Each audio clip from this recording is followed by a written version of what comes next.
વિચાર પરાવિદ્યા તાણ અને વિચાર ના ગયા સેશનમાં જે દિવસે ફર્સ્ટ ટાઈમ આપણે થોડું વિદ્યાર્થી લેવાની વાત કરી હતી પણ મને એવું લાગે છે કે ઉત્તરાયણનો ટાઈમ ગયો છે અને લગ્નની સિઝન ચાલુ છે એટલે કોઈ નહીં કહી શકે પણ એના અનુસંધાનમાં કહીશ કે અપરા અને પરાવિદ્યા એ 100 માર્કનું પેપર છે એ વાત આપણને કદાચ યાદ રહી જશે 50 માર્કના પેપરમાં આપણે ખૂબ જ સફળતાપૂર્વક નિપુણતાપૂર્વક આપણે એમાં પસાર થઈ રહ્યા છે પણ બીજું 50 માર્કનું પેપર જે જીવન વિદ્યા શીખવવાવાળું છે એનું આજે આપણે પ્રારંભ કરીએ છીએ અને એ જે વિષયો જે આપણા મગજમાં બેસશે ત્યારે આપણું 50 માર્કનું જે પેપર છે એ લગભગ પૂરું થશે એવું મને લાગે છે તો આજે આપણે વધારે ટાઈમ નહીં લઈએ બે વિષયો છે આપણા આજનો વિષય છે ધર્મ સંપ્રદાય અને અધ્યાત્મ ધર્મ સંપ્રદાય અને અધ્યાત્મમાં શું ફેર છે એ આજે આપણે સમજીશું વચ્ચે એક બ્રેક લઈશું એમાં એક નાનું મોટું ભાવગીત ગાઈશું અને બીજો વિષય છે તાણ અને વિષાદ પહેલા વિષય માટે હું શશીભાઈને વિનંતી કરું છું ભાવગીત માટે અર્ચનાબેનને વિનંતી કરું છું અને બીજો વિષય જે તાણ અને વિષાદ છે એના માટે ડૉક્ટર મૃગાંકભાઈ મર્ચન્ટને વિનંતી કરું છું આપ સમયસર આવીને આપણું પ્રવચન શશી વિષાદ સૌને પ્રણામ આભાર મીનાબેન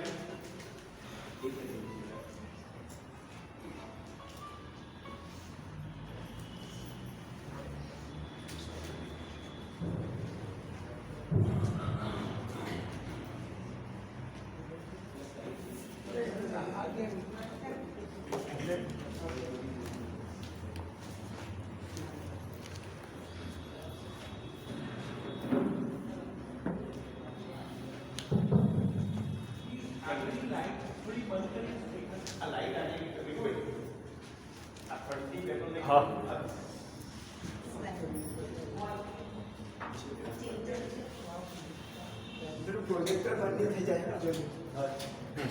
બસ ત્યાં આવી પ્રોજેક્ટ બંધ થાય હજી એક છે આ પેલી બાજુ આ બાજુ છે પ્રોજેક્ટ બંધ કર્યું આ ચાલુ રાખ ચાલુ રાખ બસ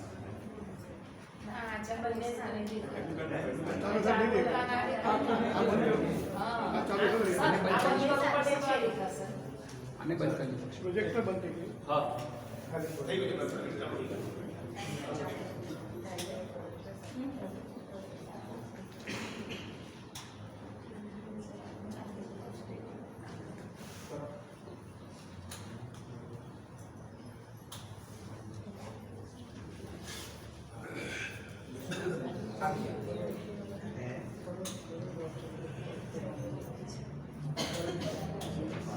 બસ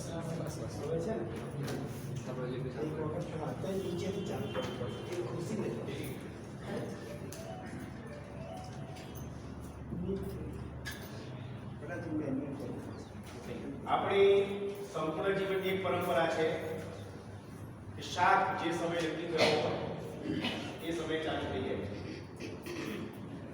અને જે સમય નક્કી કર્યો બંધ કરવાનો ત્યારે બંધ પણ થઈ જાય એટલે અહીંયા જે બોલવા માટે આવે છે એ ઘરે પ્રેક્ટિસ કરીને આવે છે કે મારે આટલા સમયમાં શું કરવાનું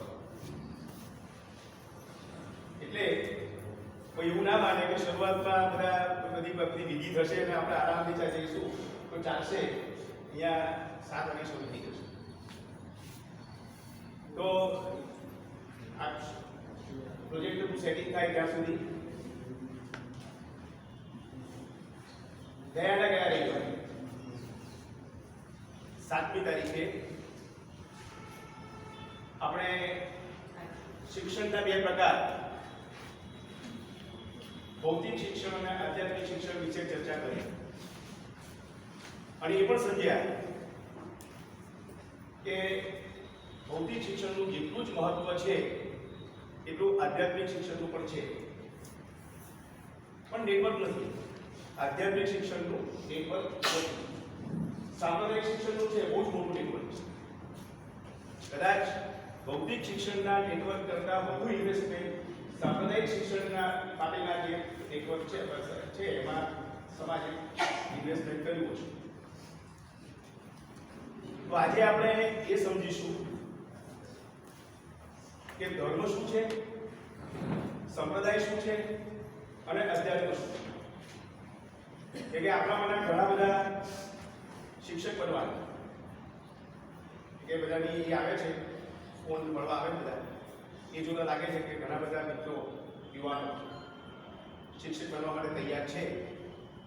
તો જ્યારે આપ શિક્ષક બનો ત્યારે આપણા મનમાં આ સ્પષ્ટતા હોવી જોઈએ કે અધ્યાત્મ વિશે શું છે. આ 100 કલાકમાં આપણે આધ્યાત્મિક ક્ષેત્રને સ્પષ્ટ કરવાના છીએ. જેમ ભૌતિક ક્ષેત્ર આપણને બધાને ખબર છે, અન્ન કેવી રીતે ઉગાડવું, વસ્ત્ર કેવી રીતે બનાવવા, મકાન કેવી રીતે બનાવવા, એનું શિક્ષણ ક્યાંથી મેળવવું, બાળકને પહેલા ધોરણમાં કેવી શું ભણાવવું, 9મા 10મામાં શું ભણાવવાનું, 12મામાં કેવી રીતે પાસ થઈને કેરિયર છે સિલેક્ટ કરે, આર્ટ્સ સાયન્સ કોમર્સ એન્જિનિયરિંગમાં જાય, આ બધી આપણને ખબર છે. આવું એસ્ટાબ્લિશ નેટવર્ક આધ્યાત્મ ક્ષેત્રમાં નથી અને એ આપણે બનાવવા જઈ રહ્યા છીએ. એટલે આપણા મનમાં અધ્યાત્મ ક્ષેત્ર જે બુદ્ધિ ક્ષેત્ર શું છે આપણને ખબર છે, પણ આધ્યાત્મ ક્ષેત્ર શું છે એ 100 કલાક પછી સમજ એકદમ ક્લેરિટી આવી જશે કે આધ્યાત્મ ક્ષેત્ર શું છે, કેવું છે, કેવી રીતે એમાં ચાલે છે. ગીતાજીના 13મા એમાં આ આધ્યાત્મ ક્ષેત્રને સ્પષ્ટ કરવાનો પ્રયાસ થયો છે. પણ આપણે એકડીથી શરૂ કરીશું. શરૂઆત બહુ છે એમાંથી કરીશું અને સમજીશું કે આ આધ્યાત્મ ક્ષેત્ર શું છે. તો પહેલા આપણે વિષયને લઈએ ધર્મ. કોઈ પણ કહેશે ધર્મની ડેફિનેશન શું? ધર્મની ડેફિનેશન યસ વેરી ગુડ. और धारयति એટલે શું? ધારણ કરે, પોષણ કરે.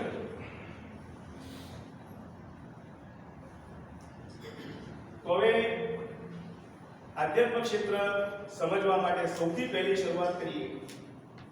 આધ્યાત્મ ક્ષેત્રનું પ્રયોજન આપણને સતત રાઉન્ડ ધ ક્લોક પ્રસન્ન રાખવા આવેલું છે. ભૌતિક ક્ષેત્રનું પ્રયોજન આ બંને ક્ષેત્ર પરમાત્માએ નિર્માણ કર્યા છે. ભૌતિક ક્ષેત્રનું પ્રયોજન આપણને શરીર માટે જરૂરી છે એ બધી જ વ્યવસ્થાઓ આપવાનું છે. પણ એ બધી વ્યવસ્થાઓના હાઈએસ્ટ લેવલ પર પહોંચ્યા પછી આપણે જોયું પ્રસન્નતા ખૂટે છે. આપણે બધા નોંધ તો એ પ્રસન્નતા આપવાનું કામ આધ્યાત્મ ક્ષેત્રનું છે. તો એ આધ્યાત્મ ક્ષેત્રમાં પરમાત્માએ શું વ્યવસ્થા કરી છે એ સમજવું પડે. તો પરમાત્માએ સૌથી પહેલી વાર આ વિશ્વની રચના એ પરમાત્મા આનંદ સ્વરૂપ છે એટલે આનંદમાંથી પોતે આવિર્ભૂત થયા છે.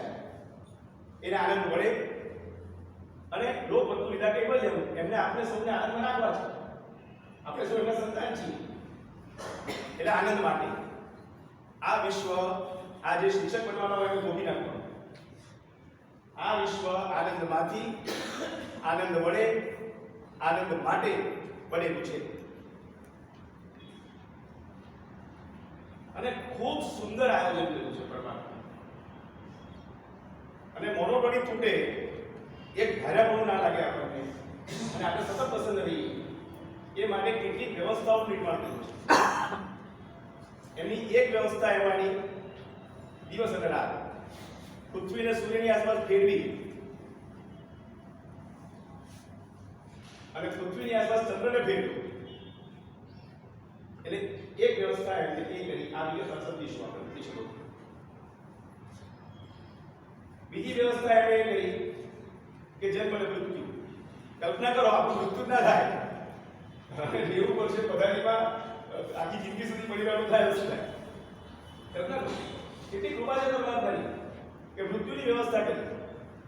એ પણ આપણે કોર્પોરેશનમાં ભણીશું આ મૃત્યુ શું છે.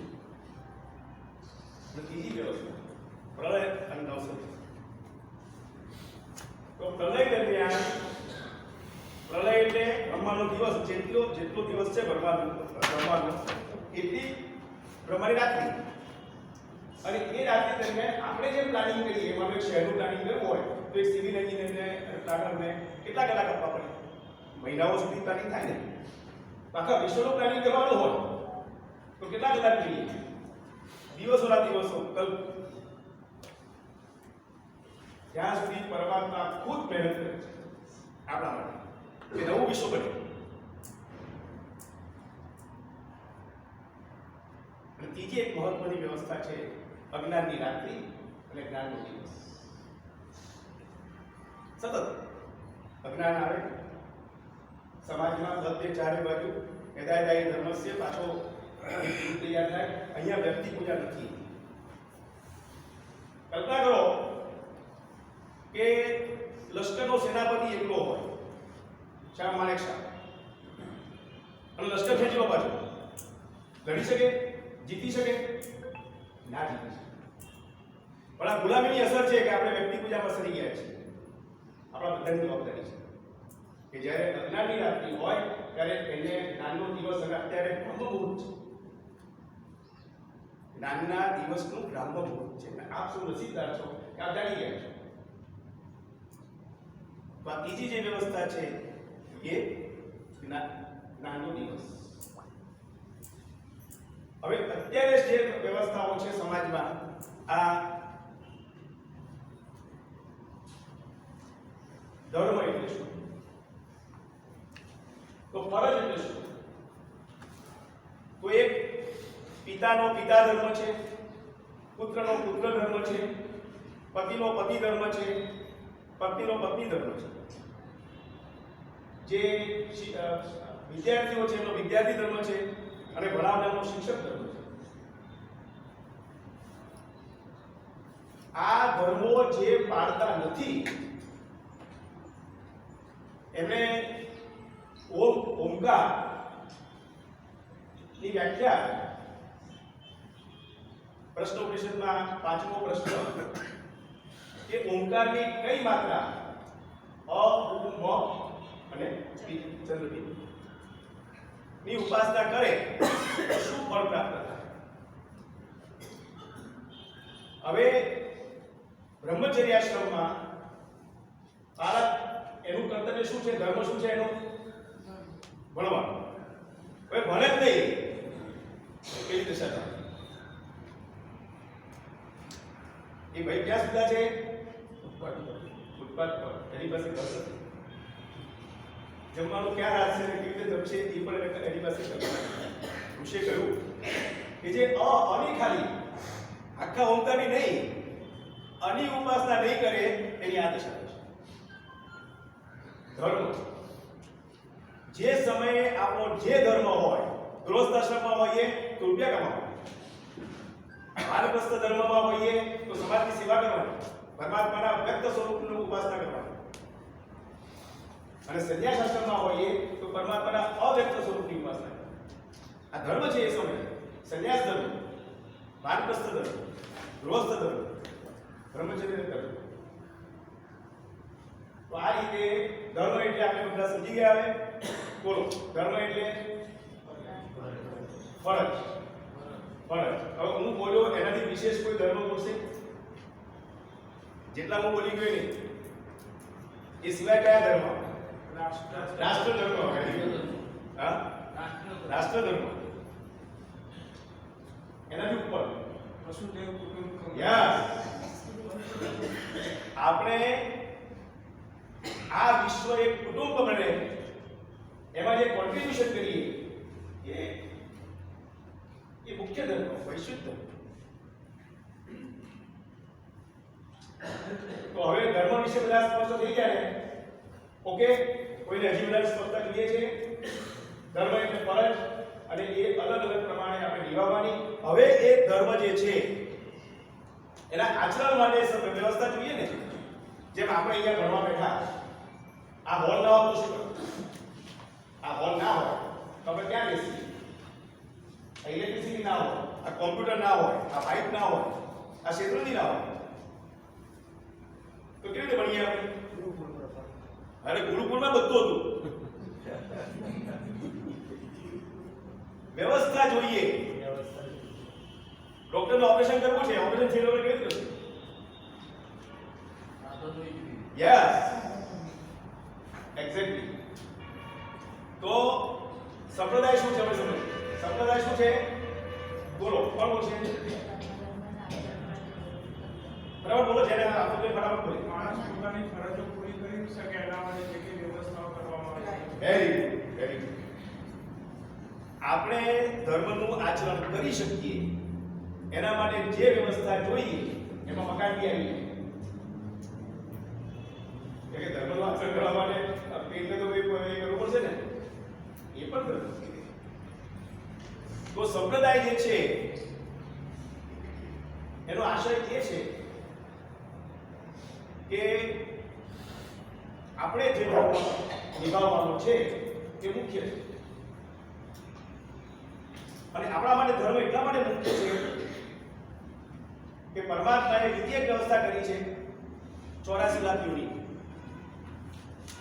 અને આ બધી યોનિમાં એક જ યોનિ છે મનુષ્ય યોનિ કે જેને વિવેક આપ્યો, બુદ્ધિ આપી. યસ, સિંહ જંગલનો રાજા કહેવાય પણ એ કપડા ના પહેરી શકે, એના બાળકને શિક્ષણ ના આપે છે. આપણે મનુષ્ય આપણે ઘરમાંથી નાના કરી શકીએ. તો આપણી અંદર આ પરિવર્તન લાવવા માટે જે વ્યવસ્થા તંત્ર છે એ સંપ્રદાયની બહુ જ જરૂર છે. એટલે મારી વિનંતી છે કે કોઈ સંપ્રદાય બદલે નહીં. આપ જે સંપ્રદાયમાં હો એ સંપ્રદાયમાં રહેવાનું. સંપૂર્ણ જીવન સંપ્રદાય ક્યારેય બનશે નહીં. સંપૂર્ણ જીવન ફક્ત શિક્ષણની વાત કરશે, શિક્ષણ આપવાની વાત કરશે. આપ સંપ્રદાય બદલવાનું આપણે કોઈએ નથી. આપણા જે ઈષ્ટદેવ હોય એ પણ એ જ રહેશે. ઈષ્ટદેવ પણ બદલાશે નહીં, કે બધાના ઈષ્ટદેવ એક જ છે, અલ્ટિમેટલી પરમાત્મા છે. પણ આપણે પરમાત્માનું જે સ્વરૂપ અનુકૂળ હોય એની ઉપાસના કરવાની, એમાં કશું ખોટું પડે. અને બીજું, આપણા જીવનમાં જે ગુરુ હોય, જે સંપ્રદાયમાં આપણે રહેતા હોય, જે ગુરુ હોય એ જ ગુરુને માનવાના છે. અહીંયા આપણે ફક્ત શિક્ષણ આપવામાં આવે છે કે આપ એ સંપ્રદાયમાં સારી રીતે પરફોર્મ કરો. સંપ્રદાય જરૂરી છે, સંપ્રદાયમાં આપ સૌએ રહેવાનું છે. કોઈ એ સંપ્રદાય બદલવાનો નથી. કોઈ વ્યક્તિગત જે બીજી બહાર જે જરૂર કરો, અહીંયા આપણી સમજ સ્પષ્ટ છે કે આપણે જે સંપ્રદાયમાં છીએ એ સંપ્રદાયમાં રહેવાનું છે. આપણા ગુરુ ઈષ્ટદેવ પણ એ જશે અને ગુરુ પણ આપણે એ જશે. ખાલી શિક્ષણ મેળવીશું અહીંયા. અને આપણે લાસ્ટ ટાઈમ જોયું સંપૂર્ણ જીવન એક્સક્લુઝિવલી એજ્યુકેશન. બીજી કોઈ વાત પણ સંપૂર્ણ જીવન 1000 પ્રશ્નો છે, સંપૂર્ણ જીવન એમાં નહીં પડે. પણ એ જે પ્રશ્નોનો ઉકેલવાની ક્ષમતા સંપૂર્ણ જીવન આપશે. જરૂર આપ એટલા એક્ટિવ થશો એ પ્રશ્નો ઉકેલવાની બાબતમાં આપ કોન્ટ્રીબ્યુટ કરી શકશો, ભૂમિકા નક્કી કરી શકશો. આપ સફળતાપૂર્વક એ પ્રશ્નો ઉકેલી શકશો. આ પ્રમાણે બીજું જે છે રિચ્યુઅલ્સની પણ એટલી જરૂર છે જેટલી શરીર અને આત્મા બંનેની જરૂર છે. શરીરની પણ જરૂર છે, આત્માની પણ જરૂર છે. એ રિચ્યુઅલ એ શરીર છે, એની પણ જરૂર છે. એટલે રિચ્યુઅલ્સ પણ બહુ જ મહત્વના છે. માનો આપ સ્ટ્રેસમાં આવો, તણાવ, આપણે નેક્સ્ટ આના પછી સમજીશું. તો લાંબા ગાળાના આયોજન નિયમ અને નિયમ છે, એ લાંબા ગાળાના છે. પણ ધ્યાન ઇમિડિયેટ અમલમાં મૂકી શકાય. આસન, પ્રાણાયામ, પ્રત્યાહાર, ધારણા અને ધ્યાન એ જે છે ને ઇમિડિયેટ તમને બહાર કાઢી નાખી શકે છે. એટલે એ પણ એક શસ્ત્ર છે. રિચ્યુઅલ્સ પણ એક અગત્યનું શસ્ત્ર છે અને એની આપણે ઉપેક્ષા ના કરી શકીએ. અને એ કામ આપણને સંપ્રદાય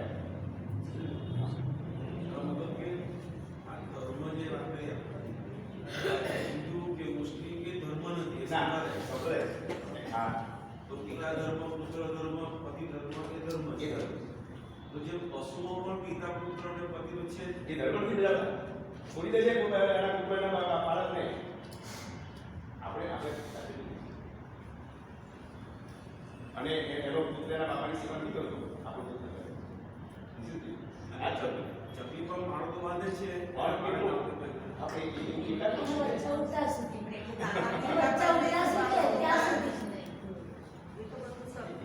આગળ દો. તો એ શ્લોક આપણે અહીંયા કેવું છે આગળ?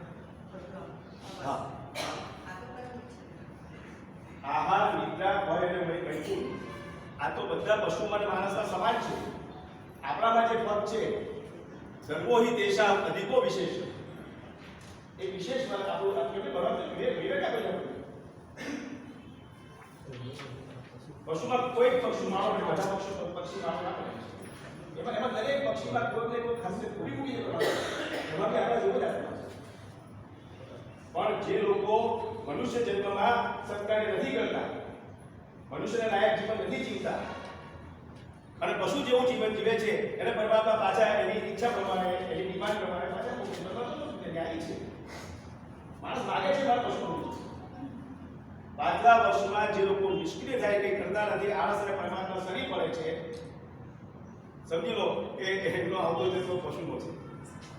આપણે છેલ્લી મોમેન્ટ સુધી આપણે કામ કરી શકીએ. 4 આશ્રમમાંથી જે આશ્રમમાં પડીએ એટલી વ્યવસ્થા પરમાત્માએ આપી છે. અને સંપૂર્ણ જીવનમાં 90 વર્ષના આડા 10 કલાક કામ કરતા વડીલો છે આપણી સામે. આપણે પ્રેરણા મળે. મને પ્રેરણા મળે મારી પાસેથી 20 વર્ષ છે આવનારા પ્રમાણે.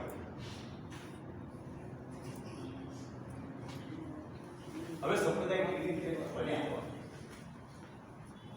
તો આજે આપણે આગળ વાત થઈ કે સાહેબ કઈ ધર્મ છે. જ્યારે જ્યારે આવી ધર્મની ક્રાંતિ થાય ત્યારે એક મહાપુરુષ આવે અને એક સરસ વ્યવસ્થા ગોઠવી. પણ એ મહાપુરુષ જ્યારે એનું એ થાય મૃત્યુ ત્યાર પછીના વારસદારોના હાથમાં આવે. હવે એમની પાસે એ મહાપુરુષ જેટલી ક્ષમતા ન હોય, જો હોય તો આગળ વધારે. જેમ વ્યવસાયમાં આપણે જોયું કે એવી કેટલી કંપની છે કે એમના વારસદારો વ્યવસાય આગળ લઈ ગયા અને સારાભાઈ ને મફતલાલ ની બધી કંપનીઓ છે ડૂબી ગઈ. They could not exist. તો સંપ્રદાય મહાપુરુષો દ્વારા એની સ્થાપના કરવામાં આવે છે. સમય પ્રમાણે પરિસ્થિતિ પ્રમાણે બદલાય છે. કેમ કે શરીર છે. દરેક સંપ્રદાયમાં અલગ અલગ વ્યવસ્થા રહેવાની, આપણે સ્વીકારવાની. આપણને જે સંપ્રદાય સારો લાગે, ભાષામાં મળ્યો હોય તો સારો હોય તો બહુ સારું, એટલે આપણે જે સંપ્રદાય સારો લાગે એમાં જોડી જાય.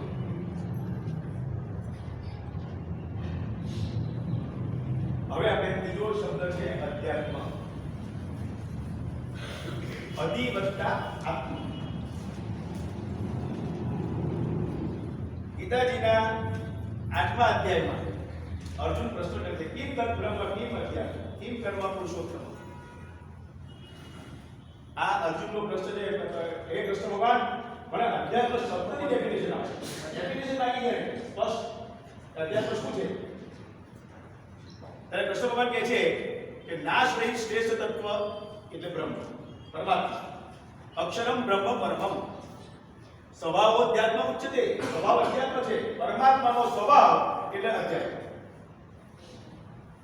અધ્યાત્મની ડેફિનેશન શું?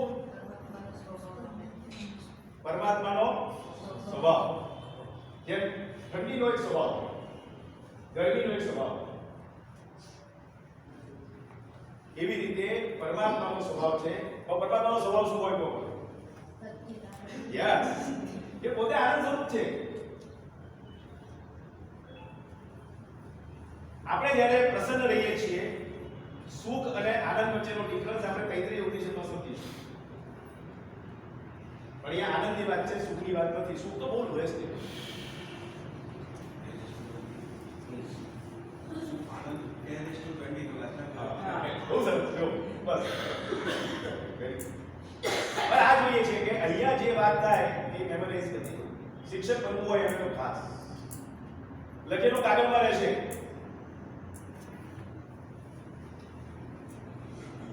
પુસ્તક મસ્તક.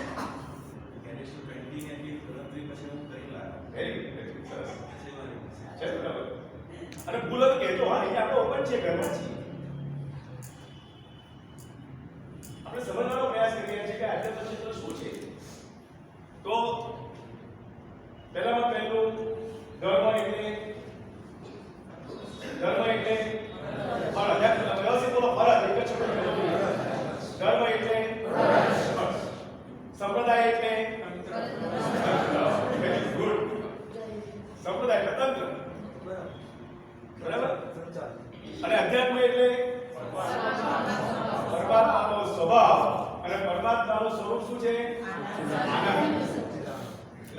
આનંદમાં રહીએ તો સમજવાનું કે પરમાત્મા નજીક છીએ, અને વિષાદમાં રહેતા હોઈએ, દુઃખી રહેતા હોઈએ, ઉદાસ રહેતા હોઈએ તો સમજવાનું પરમાત્મા કે બધું દૂર છે.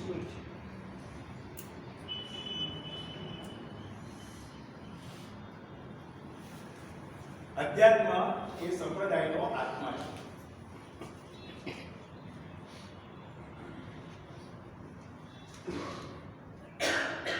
એટલે સંપ્રદાયમાં બે વાત, એક અધ્યાત્મ સ્વરૂપે આત્મા અને રિચ્યુઅલ સ્વરૂપે તંત્ર. સંપ્રદાયની જરૂર કેમ છે? રિચ્યુઅલ્સ માટે, ફરજ નિભાવવા માટે. યસ, એ ફરજ નિભાવવામાં આપણે મદદરૂપ થાય. અને અત્યારે ઈશ્વરની જે સ્થિતિ હોય આપણે સંપ્રદાયની જાણીએ છીએ બધી વાત, છેલ્લે આ લઈશું. પણ એક પાયાની વાત, માણસને નિર્વ્યસની બનાવવામાં સંપ્રદાયની બહુ મોટી ભૂમિકા, બહુ મોટી. એટલે પાયાની વાતો તો સંપ્રદાયમાંથી પડશે નહીં, એટલે લેવલ સુધી આધ્યાત્મિક આ શિક્ષણની વ્યવસ્થા પર નહીં પહોંચી શકે. મહારાજ આપણે એવું જોઈએ છીએ કે જે સંપ્રદાય છે તે માણસના નૈતિક જીવન જીવતા યસ, એક્ઝેક્ટલી નૈતિકતા. અને આ નૈતિકતા સમયે સમયે બદલાય, સ્થળે સ્થળે બદલાય. હવે નોટ પોલ પર અનાજ ના થાય તો ત્યાં માંસ ખાવું એ નૈતિકતા છે.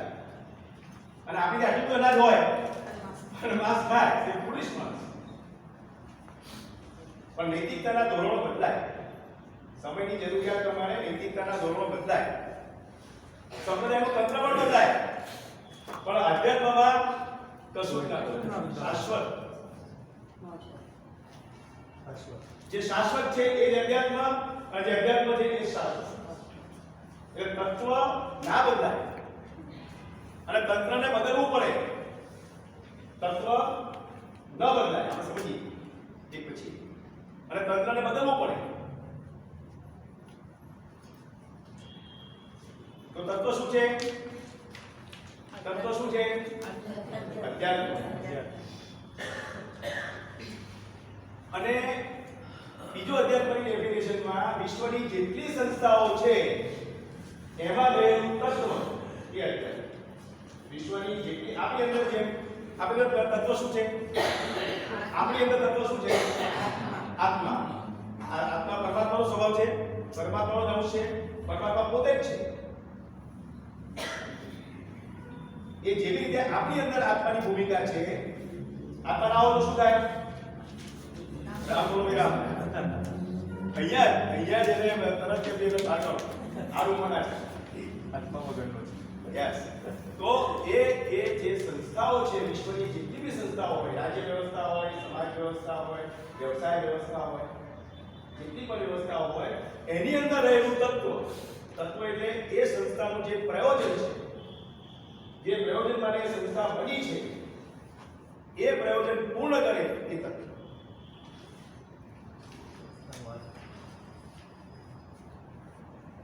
તત્વને આપણે સમજીએ. આપણો આત્મા એ તત્વ અને દેહ એ તંત્ર. તત્વ શાશ્વત છે, તંત્ર પરિવર્તનશીલ છે. તત્વમાં આધ્યાત્મિક ક્ષેત્ર આવે, તંત્રમાં ભૌતિક ક્ષેત્ર આવે. અને શિક્ષણ, તત્વનું શિક્ષણ એટલે અધ્યાત્મનું શિક્ષણ, અને ભૌતિક શિક્ષણ એ તંત્રનું શિક્ષણ. હવે આપણે તત્વને સમજીએ. 5 સેકન્ડ હું બધું તમને આગળ બધું મળશે, બધું ઓપન છે, એટલે તમે લખો પણ જે આખું પ્રેઝન્ટેશન છે એ લેવાનું. અને જે આ કેસનો ગ્રુપમાં પણ મૂકી દઈશું. અને પ્રેઝન્ટેશન પણ મૂકી બુક્સની રૂપમાં મળવાનું છે. હા, બુક્સની રૂપમાં મળવાનું છે. હા, બધું સાહિત્ય આપણે ફ્રીમાં મળવાનું છે. એટલે કઈ ચિંતા કરતા નહીં, અહીંયા કોન્સન્ટ્રેટ કરો. હા, લખવાની ચિંતા ના કરો, લખો પણ પહેલા કોન્સન્ટ્રેશન પછી લખો. ખાલી અંદર આવી જવું જોઈએ. હા, મારું શું કહેવું સર, હા બોલો. આજનો દિવસ જે પૂરો થાય છે, જેમ ગયા વખતે પૂરું થયું, એ જે આપણે શીખ્યું એનું તરત જ જો પેમ્ફલેટ અમને મળી જાય ને, મળી જશે. તો બાકીના 6 દિવસની અંદર એની અંદર અમે જરા બહુ સારું સૂચન છે. તમે હાર્ડ કોપી હોય હાર્ડ કોપી, સોફ્ટ કોપી પણ અહીંયા આપવાની વ્યવસ્થા છે. બહુ સારું સૂચન છે. અને અમે એનો અમલ કરીએ. તો હવે આ ટાટા ગ્રુપની કંપની છે એનો આત્મા શું? નફો. નફો બંધ થઈ જાય કંપની કેટલું ચાલે? અને નફો અપાવે કોણ? ચેરમેન. એ ચેરમેન બદલાય એમણે પ્રયાસ કર્યો, એમને સંન્યાસી થવું હતું. ઇન્ડિયન એરલાઇન્સ હા, એટલે એ તત્વ જો ના હોય તો કોઈ પણ તંત્ર બરાબર ચાલે નહીં. એવી રીતે રાજ્ય વ્યવસ્થા. આપણા દેશનું તત્વ પાવરફુલ છે અને પાકિસ્તાનનું વીક છે. આપણે જોયું શું થાય છે. આપણી સામે દાખલો છે, દૂર જવાની જરૂર નથી. તત્વ મહત્વનું છે. તત્વ પ્રમાણે તંત્રને બદલવાનું. મકાન છે, આવું જો 50 ફૂટ બંગલો છે, એમાં ઇલેક્ટ્રિસિટી અને પાણી બે ના હોય અને ડ્રેનેજ એમાં રહેવાય. અને કોઈ ના રહે તો શું થાય? માવા બાજી જાય. એટલે ઘરોળી ને ઉંદર ને બિલાડા બધાનું ઘર થઈ જાય. માણસ એટલો બાકી રહે. તત્વ જોઈએ. તો તત્વ મહત્વનું છે અને તત્વની સાથે સાથે તંત્ર પણ મહત્વનું. બંને જોઈએ, બંનેનું કોમ્બિનેશન. અવિદ્યાયામ મૃત્યુમ તીર્થવા વિદ્યાયામ અમૃતમ અસ્તુ. ઈશુક્રિષ્ણમાં ઋષિએ કહ્યું કે આ બંનેનો સમન્વય કરો. અવિદ્યા દ્વારા મૃત્યુને જીતો અને વિદ્યા દ્વારા અમૃત પ્રાપ્ત કરો. હવે પુરુષાર્થના પ્રમાણે જોઈએ તો આપણા 4 પુરુષાર્થ છે. બોલો, બરાબર ને? અર્થ, કામ, ધર્મ અને મોક્ષ. હવે અર્થ અને કામ માટે વ્યવસાય છે, ધર્મ માટે સંપ્રદાય છે અને મોક્ષ માટે અધ્યાય છે. હવે આગળ જઈએ. આ 3 વાત સમજવાની છે: સકામતા, વિકામતા અને નિષ્કામતા. 100 રૂપિયાની વસ્તુ 100 રૂપિયાની વસ્તુ 200 રૂપિયામાં વેચીએ તો વિકામતા. 100 રૂપિયાની વસ્તુ 100 રૂપિયા વેચીએ તો સકામતા. અને કોઈ પણ અપેક્ષા વિના કામ કરીએ તો નિષ્કામતા. બરાબર? તો અહીંયા વ્યવસાયમાં સકામતા અને વિકામતા બંને હોઈ શકે. ઘણા સકામ અને નિષ્કામ વ્યક્તિઓ છે પણ મેજોરિટી એવરેજ. ધર્મમાં સકામતા અને નિષ્કામતા, સંપ્રદાયમાં થોડી ઘણી સકામતા આવે પણ મુખ્ય નિષ્કામતા. અને અધ્યાત્મમાં એકલી નિષ્કામ. જે બી કરીએ અપેક્ષા એટલે એટેચમેન્ટ. હવે જુઓ, અર્થ અને કામ વ્યવસાયની સાથે જો સંપ્રદાય ભળે તો વિકામતા નીકળી જાય. અર્થ અને કામની સાથે જ્યારે સંપ્રદાય ભળે ત્યારે વિકામતા આપોઆપ નીકળી જાય. સહજ, કશું પ્રયત્ન કરવો જ ના. વિકામ વિચાર અને સાથે સાથે જ્યારે અધ્યાત્મ ભળે સકામતા પણ નીકળી જાય. સકામતા પણ નીકળી જાય.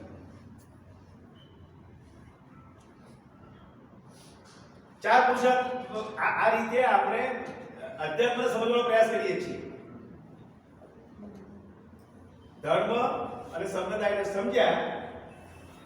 હવે આપણે અધ્યાત્મને સમજવાનો પ્રયાસ કરીએ છીએ કે આ જે 4 પુરુષાર્થ આપણે કરવાના જ છે. એના વિના જીવન શક્ય નથી. મનુષ્ય છીએ આપણે, પશુ પક્ષી નથી. તો અર્થકામનું પણ એટલું જ મહત્વ છે. અવિદ્યા મૃત્યુ તીર્થવા. પણ એમાં આપણે આગળ વાત કરીએ સ્ટ્રેસમાં કેમ આવીએ છીએ કે વિકામતા છે. વિકામ માણસો સૌથી વધુ સ્ટ્રેસમાં, સકામ માણસો થોડા ઓછા વધતા સ્ટ્રેસમાં, અને નિષ્કામ માણસ સ્ટ્રેસમાં આવે. એની આખી વ્યવસ્થા એવી ગોઠવેલી હોય, એનું આયોજન એટલું સરસ થયું હોય કે આપણે વિગતવાર સમજીશું. સ્ટ્રેસ શું છે આજે ભગવાનજી આવ્યા છે એટલે આપણને બહુ સરસ રીતે સમજાવશે. તો જો અધ્યાત્મનું જ્ઞાન આપણી પાસે આવી જાય, આપણે સમજી લઈએ કે પરમાત્મા કોણ છે, કેવા છે, શું કરે છે, આપણું કોન્સ્ટિટ્યુશન શું છે, આધ્યાત્મના સિદ્ધાંતો શું છે, એ બધું જો આપણને સમજણ પડી જશે તો આપણે વિકામતા અને સકામતા બંનેમાંથી નીકળી જઈશું અને આપણા સંપ્રદાયમાં આપણે અગત્યનો ભૂમિકા ભજવીશું. હવે બીજું દ્રષ્ટાંત આપું આ મારે અધ્યાત્મને સ્પષ્ટ કરવું છે. માનો મકાન છે, 4 દિવાલ છે, ઉપર ગાળું છે, રૂફ. આ ધાબાની અંદર જે આકાશ છે, આ મકાનની અંદર 4 દિવાલના ધાબાની અંદર જે આકાશ છે, એ જ આકાશ બહાર છે. તો અંદર જે છે મડાકાશ છે અને બહાર છે મહાકાશ. મડાકાશ એટલે મડ એટલે ઘર, મકાનાકાશ, મડાકાશ. અને બહાર છે એ પરમાત્મા અને અંદર છે એ જીવ. હવે માની લો આ મકાનમાં કોઈ અગરબત્તી સળગાવે તો સુગંધ હોય. આ મકાનની અંદર આપણે ધાબુ બંધ કરીને રૂમો બંધ બધી બારણા બંધ કરીને અગરબત્તી સળગાવે તો સુગંધ આવે. અને એની સાથે કોઈ મળેલી વસ્તુ મૂકીએ તો શું થાય? બંને આવી શકે. સારી વાત બી આવી શકે, ખરાબ વાત પણ આવી શકે. પણ જો આ આપણે દિવાલોને ખોલી નાખીએ, એક જ થઈ જાય. મડાકાશ ને મહાકાશ એક જ થઈ જાય. આપણો આત્મા ને પરમાત્માને આપણે એક કરવાના છે. અને શરીર સાથે આપઘાત કરવાનો નથી. જ્યારે સાક્ષાત્કાર થાય પછી આપણે નાસ્તે વાત થઈ હતી, શરીર તો રહે ને. મારો સાક્ષાત્કાર થઈ ગયો, ચલો તો પછી મારું મૃત્યુ થઈ જાય. હું જીવું કરનાર એવું તો પછી પણ જીવતા જીવ પરમાત્મા સાથે કઈ રીતે કેળવવું એ અત્યારે શિક્ષણ. ક્લિયર?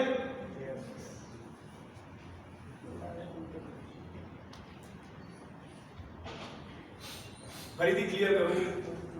સંપ્રદાય એટલે શરીર, અધ્યાત્મ એટલે આત્મા. સંપ્રદાય અનેક હોય, અધ્યાત્મ એક જ હોય. સંપ્રદાયમાં કર્મકાંડ હોય, અહીંયા સાધના હોય. સંપ્રદાયમાં આદેશ હોય, ડૂઝ એન્ડ ડોન્ટ્સ, 10 કમાન્ડમેન્ટ્સ. આમ કરવું જોઈએ, આમ ના કરવું જોઈએ. આપણી ત્યાં કોઈ આપણે કશું કહેશે નહીં કે આમ કરો ના કરો. તમે જે થયા કરો કૃષ્ણ ભગવાન ખુદ આટલા મોટા ભગવાન પરમાત્મા પોતે સ્વયં એમને કહ્યું નહીં કે ભાઈ મારું કહ્યું એમને કહ્યું બે જણાની વાત કરી. મને વિશ્વાસ છે ધૈર્ય પણ આત્મા છે. ત્યારે ઠીક લાગે એમ યોગ્ય લાગે. હા. અને પછી અર્જુનને નસ્તો મોહાસ બુદ્ધિ લંકા. તો અહીંયા પણ કદાચ કોઈ શિક્ષક બુદ્ધિ કે આદેશ આપે તો ચિંતા કરતા આપણે કોઈ આદેશનું પાલન કરવાનું નથી. અહીંયા કોઈ આદેશ આપવામાં નહીં આવે પણ કદાચ કોઈ આવી જાય. શિક્ષકો ઘણા બધા હોય એટલે એકાદ આવું થાય તો આપણે કોઈ આદેશ અહીંયા નહીં. આધ્યાત્મનું ક્ષેત્ર છે, તત્વનું ક્ષેત્ર છે.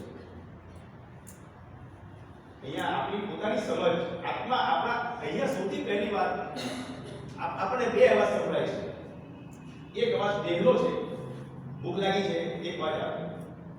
અને એક આત્માનો છે કે ત્યાં ખોટું જરા બી કોઈને જરા હર્ટ કરીએ છીએ અંદરથી આવે. This is wrong. આવું શશી કે આવું નહીં કરવું જોઈએ. શું કામ કરો છો? પરમાત્મા બોલે છે. એ સાંભળવાની જે કળા છે એ આપણા આત્મા જે આપણને સૂચનો આપે છે, ડાયરેક્શન આપે આત્મા. અહીંયા બીજા કોઈની વાત સાંભળવાની નથી. સંપ્રદાયનો પણ પ્રયાસ આ છે કે આપણા આત્માને જાગૃત કરવો, આત્માના વાતે સાંભળતા શીખવું કે આત્માએ શું કર્યું.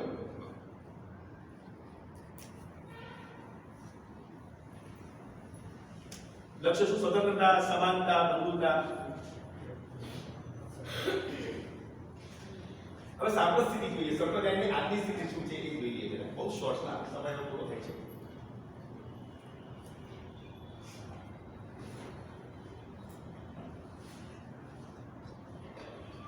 જેવા ભૌતિક ક્ષેત્રમાં સિદ્ધાંતો છે એવા અધ્યાત્મ ક્ષેત્રમાં સિદ્ધાંતો છે. અને એ સિદ્ધાંતોનો જો ઉપયોગ ના કરીએ તો એની કિંમત ચૂકવવી પડે. આપણે અત્યાર અવસ્થા મળી. દાખલા તરીકે આવું ટેરેસ છે, એમાં પેરાપેટ નથી. ટેરેસ છે, પેરાપેટ નથી, ખુલ્લું છે. એટલે સીધું તેના છેડો આવે એનો એટલે તરત 3-4 માળનું મકાન છે. આ એક એવી ટિકિટની વાત કરીએ તો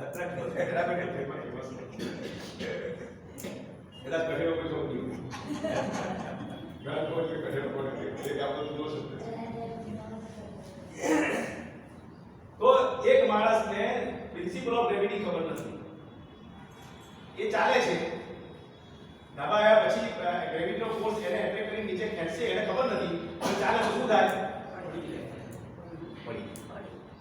આ સંન્યાસીઓ એમને અધ્યાત્મનો મહત્વનો સિદ્ધાંત અપરિગ્રહ એ ખબર નહોતું. આ સંન્યાસીઓને અધ્યાત્મનો મૂળભૂત સિદ્ધાંત અપરિગ્રહ પરમાત્મા પ્રાપ્તિ માટે સૌથી મહત્વની કોઈ વાત હોય તો અપરિગ્રહ. હવે અપરિગ્રહ ની સમજીશું, એ વિષય આવશે ત્યારે અપરિગ્રહ કોને કહેવાય? વ્યવસાય કરવો, ઘરમાં મહિનાનું અનાજ ભરી રાખવું એ પરિગ્રહ નથી. અપરિગ્રહનો જ એક ભાગ છે, પછી મિનિમમ નેસેસિટીઝ જોઈએ એ આખી જુદી વાત છે, અત્યારે સમય નથી. પણ આ સંન્યાસીઓને જો અપરિગ્રહનો સિદ્ધાંતનો ઉપયોગ કર્યો હોત તો એમને પોલીસ વાળાને બેસવું પડે. અને વિચાર તો કરો કે બે સંન્યાસીઓ ઝઘડે અને એનો ન્યાય કોણ કરે? વિચાર કરો કોણ ઉપર? ધર્મ એ જજ એનો ધર્મ બજાવે છે અને આ લોકો ધર્મ ભૂલી જાય છે. આ સ્થિતિ છે અત્યારે જે યુદ્ધ ચાલે છે ને એમાં જવાબદાર કોણ છે? સમજાયો? અને એ લોકો કેમ ચાલ્યા? આ અધ્યાત્મનું શિક્ષણ નથી. જે દિવસે સમય લાગશે આ શિક્ષણ બાળકોથી લઈને યુવાનો સુધી પહોંચશે, બ્રહ્મચર્યાશ્રમમાં આપવાનું માળખું ગોઠવાઈ જશે, એ દિવસે જેમ ભૌતિક ક્ષેત્રમાં આ ડોક્ટરો નતા ત્યારે મેં જોયું છે ભૂવો આવે પેલો અમારા ગળામાં કે પ્રિય નાખે આગી મીઠું નાખીને અને ભાઈ આ કોઈ હશે ઘણી પેલો ભૂવો ત્યાં સુવાડે ને આપણે લીટી દોરીને કેમ કરે ડામ આપે, આ બધું ચાલતું એ ડોક્ટરો નતા. એક પાવરફુલ નેટવર્ક બની ગયું.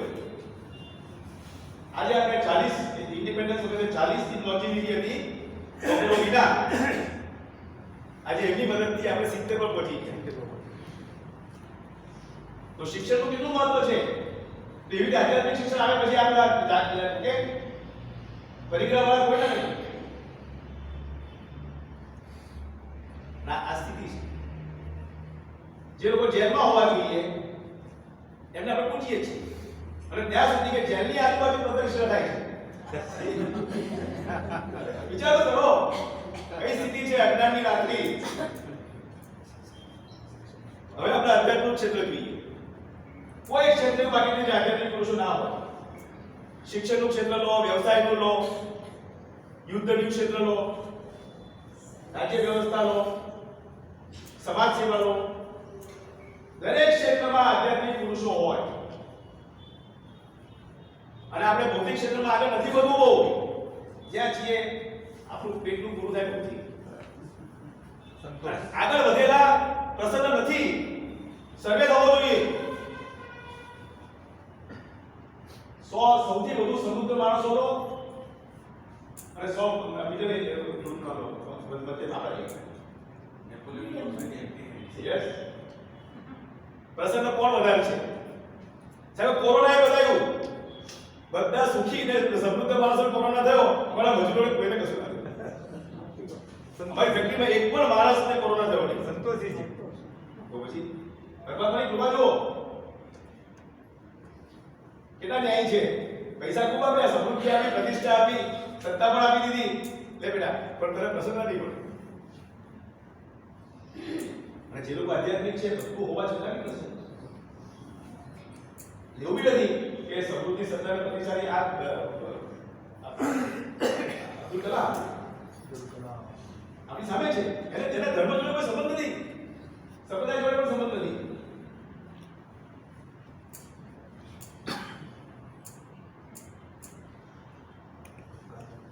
અધ્યાત્મ આપણને લાંબા ગાળાનું આયોજન શીખવાડે છે, ટૂંકા ગાળાની વાત નહીં.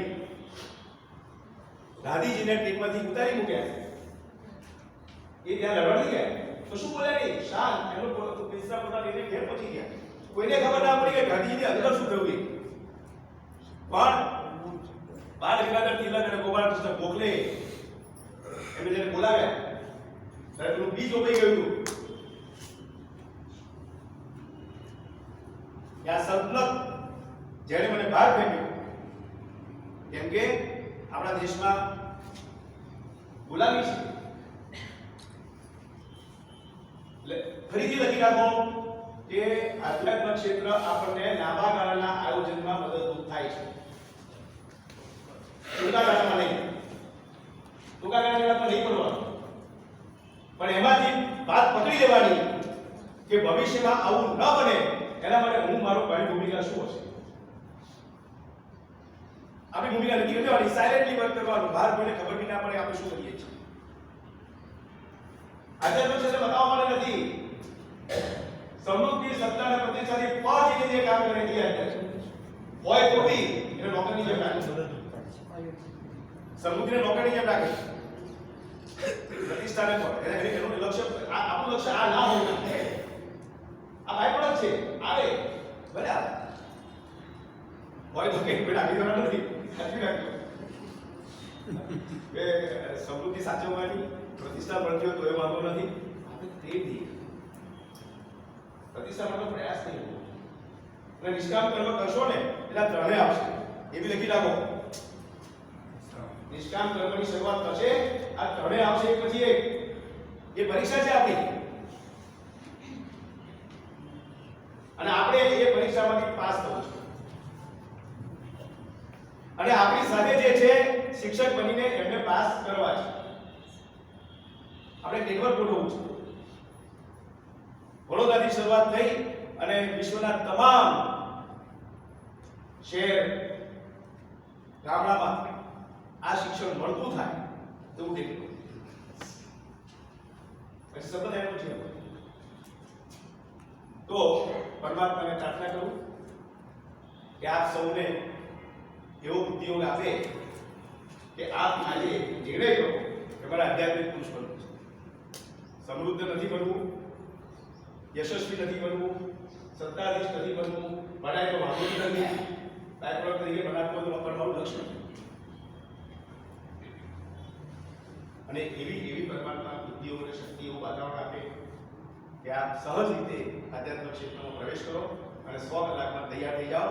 ઓમ તત્સત. ઓમ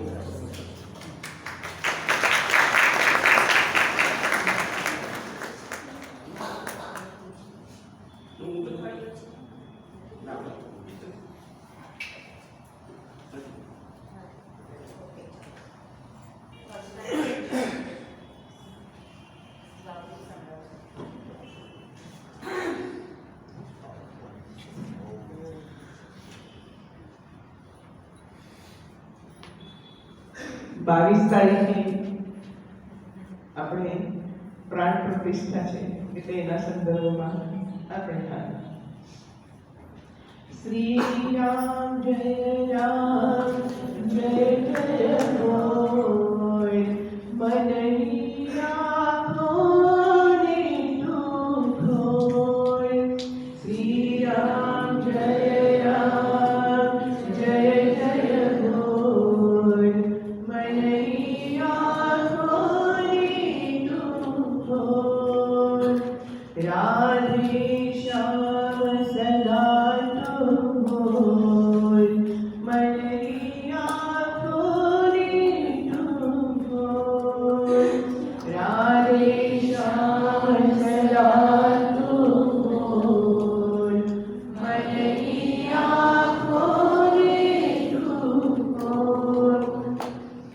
તનોજ્વલ મન મંગલ કરજે,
પ્રેમથી કર જગને કરબોળ પ્રેમથી કર જગને કરબોળ મન ગિયા થોરે ડૂબોળ મન ગિયા થોરે ડૂબોળ શ્રી રામ જય રામ જય જય બોલ શ્રી રામ જય રામ જય જય બોલ બનૈયા થોરે ડૂબોળ મનૈયા થોરે ડૂબોળ રાધે શ્યામ સદા તું બોલ રાધે શ્યામ સદા તું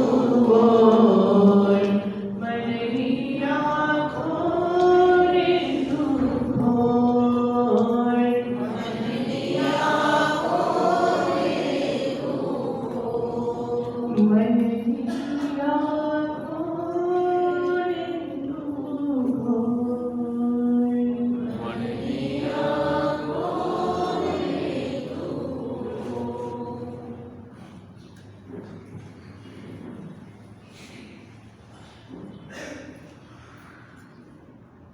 એક શશીભાઈ આપણને આધ્યાત્મની ઊંચાઈ પર લઈ આવ્યા અને હું તમને એના વિરુદ્ધ તરફ લઈ જાઉં છું કે તણાવ એ અજ્ઞાનતાની પરિકાષ્ઠા છે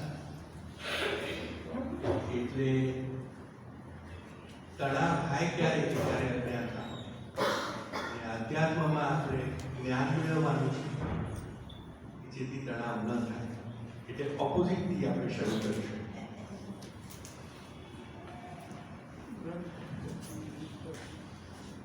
આ આપણે દર વખતે બોલીએ છીએ પણ આ શ્લોક સમજવો બહુ અઘરો છે અને આના ઉપર લગભગ 3 કલાકનું લેક્ચર હોય તો એ સમજ ન પડે એવો શ્લોક છે. આપણે આ બધા શ્લોક પ્રાર્થના કરી ચૂક્યા છે હું આ જરા સ્કીપ કરું છું. તણાવ અને હતાશા. તણાવ એટલે શું? કોઈ મને કહેશે વોટ ઇઝ તણાવ? આપણે તણાવ કહીએ, તણાવ એટલે શું? શરીરના રોગોની ખેંચ શરીરના રોગોની ખેંચ શરીરના રોગોની ખેંચ. બીજું કોઈ? ચિંતા. વસ્તુ યાદ કરીને આપણે તેની મદદ કર્યા કરીએ. ઓવરથિંકિંગ. બરાબર છે. દ્વિધા. Tension tension. તણાવ એટલે ટેન્શન.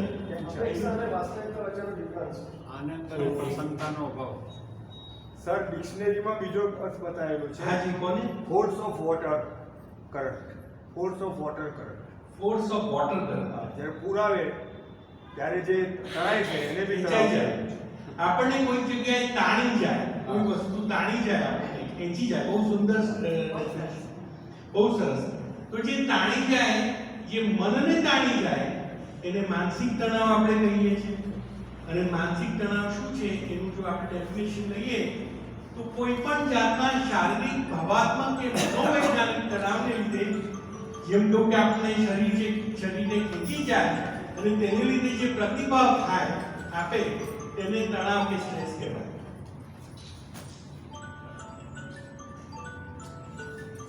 હવે તમે એક વિચાર કરો કે આપણે આ સુંદર હોલમાં આપણે શાંતિથી આ બધું અધ્યાત્મ વિશે વાત કરી રહ્યા છીએ અને સડનલી અહીંયા એક ટેરરિસ્ટ એક મોટી સ્ટેન્ડર લઈને અંદર આવી જાય તો આપણામાં શું થશે? આપણી અંદર શું થશે? તો આ રિએક્શન થશે. કાં તો રૂમમાંથી બારીમાંથી કૂદીને ભાગી જવું, પહેલી બારી શોધીએ આપણે કે ક્યાંથી નીકળવું, અથવા તો પછી સામે પ્રતિકાર કરવા માટેનું કોઈ પેલું આપણું પ્લેન હાઈજેક થયું હતું પેલી એર હોસ્ટેસે એની જાન આપી દીધી હતી ને, તો એ ફાઇટ તો આપણું શરીર આપણે કહું છે ને કે ઈશ્વરે આપણને આનંદ માટે આપ્યું છે, પણ આપણું શરીર એવું સરસ બનાવ્યું છે કે ઓટોમેટિક આ રિસ્પોન્સ આપણા શરીરમાં એની મેળે આવશે. આપણે એનો વિચાર પણ કરવો નહીં પડે. ઇન્સ્ટન્ટેનિયસ તાત્કાલિક એ રિએક્શન આપણા શરીરમાં આવી જશે અને એ જે બદલાવ થાય એ એકચ્યુઅલી આપણા સારા માટે છે. ઈશ્વર કોઈ વસ્તુ ખરાબ માટે કરતો નથી. આપણા માટે આનંદ માટે છે, આપણા સારા માટે જ કરે છે. અને એટલા માટે અમુક વસ્તુઓ ઓટોમેટિકલી થવા માંડે શરીરમાં. બ્લડ પ્રેશર વધવા માંડે, જેથી આપણે ભાગવાનું હોય કે લડવાનું હોય તો એના માટે શરીરમાં એટલું એક્સ્ટ્રા ઓક્સિજન મળે, પ્રાણવાયુ મળે અને આપણે એ જે આપણી પર વિઘ્ન આવ્યું હોય એનો પ્રતિકાર કરી શકીએ અને આપણું રેસ્પિરેશન શ્વાસ તેજ થવા માંડે. લીવરમાંથી કલેજામાંથી શુગર બહાર નીકળી આવે તાત્કાલિક, કારણ કે શરીરને લડવા માટેની ક્ષમતા જોઈએ, એના માટે એનર્જી જોઈએ, તો એ એનર્જી આપણને શુગરથી મળે છે. અને સ્ટીરોઇડનું પ્રમાણ વધે, સ્ટીરોઇડથી જ બ્લડ પ્રેશર વધે, શ્વાસોશ્વાસ પાસ થાય અને શુગર પણ બહાર આવે. એટલા માટે જેને બહુ ક્રોનિક સ્ટ્રેસ હોય, માનસિક તણાવ હોય, એને ડાયાબિટીસ જલ્દી લાગુ પડે છે અને શરીરની પ્રતિકારક ક્ષમતા વધી જાય. આ આપણા ફાઇટ અથવા ફ્લાઇટ રિએક્શન છે.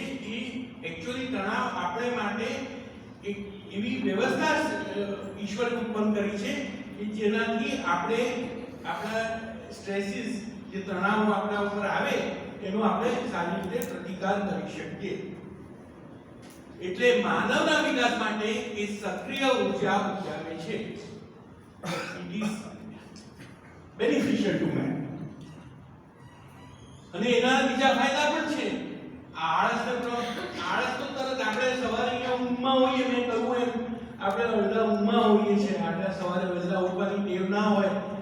ઘણા બધાની ટેવ હશે, અમુકને નહીં હોય, તો એ લોકો સવારે અડધી ઊંઘમાં હશે અને પછી સડનલી પેલો મશીન ગન વાળો આવ્યો તો ઊંઘ શું થશે?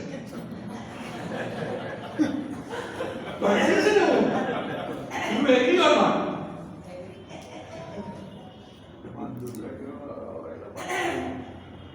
અને એનું આપણે ગીતાજી એ જ આખો તણાવમાંથી તો ગીતાજીનો ઉપદેશ થયો આપણને.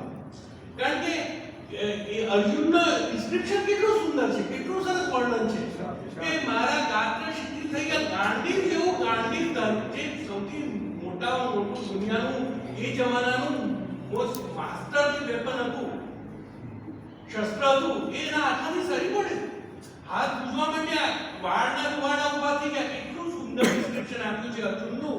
અને તે છતાં અર્જુન આટલો મોટો લડવૈયો પણ એક ક્ષણે તદ્દન ખતમ થઈ ગયો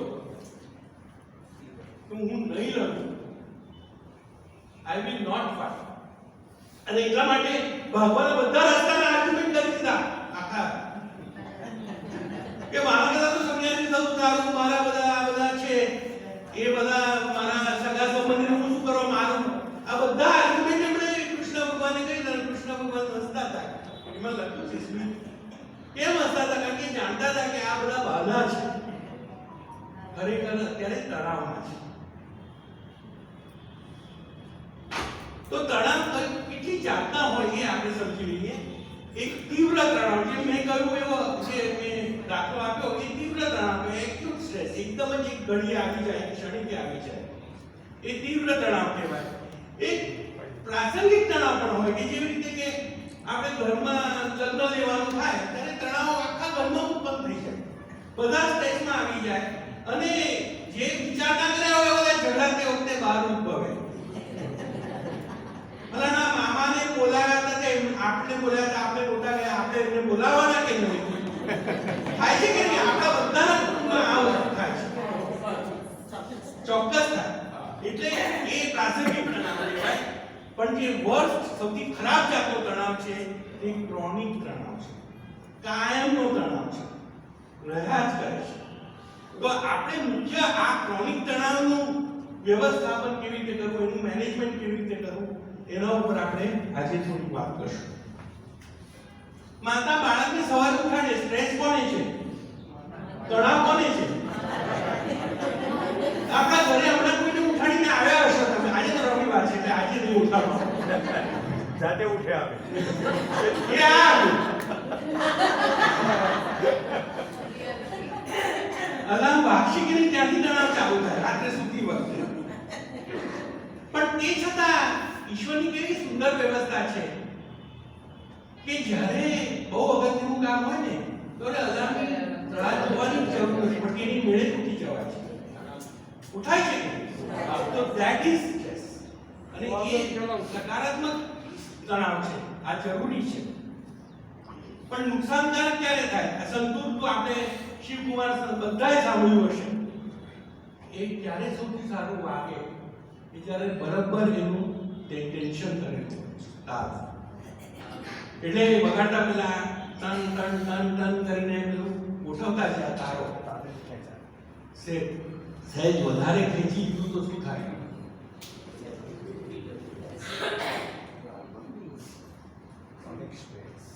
ક્રોનિક સ્ટ્રેસ. હવે કેવી જાતના તણાવ આપણે એકદમ ફાસ્ટ જોઈ લઈએ. આ બધા તો તમે જાણો છો કે આપણે જો કામ કરતા હોય, આપણા બોસ, આપણા ઉપર કોઈ હોય સિનિયર, તે તમને સ્ટ્રેસ આપે. આપણે કોઈને કેવું મને પગાર વધારે આપો તો કહેતા આપણને એ થાય. રાજીનામા માંગવાનું કે આપણે કે ભાઈ હવે રિઝાઇન થવાનું તો આપણને એવું થાય કે આટલા વર્ષો કામ કર્યું છે, હવે રિઝાઇન કેવી રીતે થઈશ, આવી જાતના. અને ઝઘડા તો થતા જ હોય છે. તો આ બધા કામના તણાવો છે. સામાજિક તણાવ પણ છે. જેવી રીતે અહીંયા મારે ઊભા રહેવાનું હોય તો રાતથી વિચાર આવવા માંડે કે શું બોલવાનું છે, કેવી રીતે બોલવાનું છે, શું કહેવું, સારું લાગશે કે નહીં. ઇવન આપણે પાર્ટીમાં જવાનું હોય ત્યારે શું પહેરવાથી શરૂ થાય છે, વાળ કેવા રાખવા, મેકઅપ કેવો કરવો, એ પણ એક જાતનો સ્ટ્રેસ જ છે ને.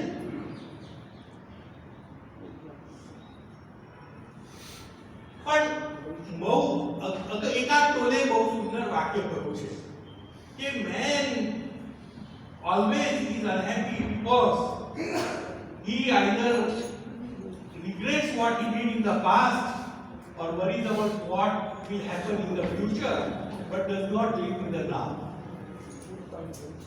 બહુ સુંદર વાક્ય છે કે ભવિષ્યની ચિંતા હોય છે આપણને કે આગળ આવું થશે, હવે શું થશે, આપણું હવે આ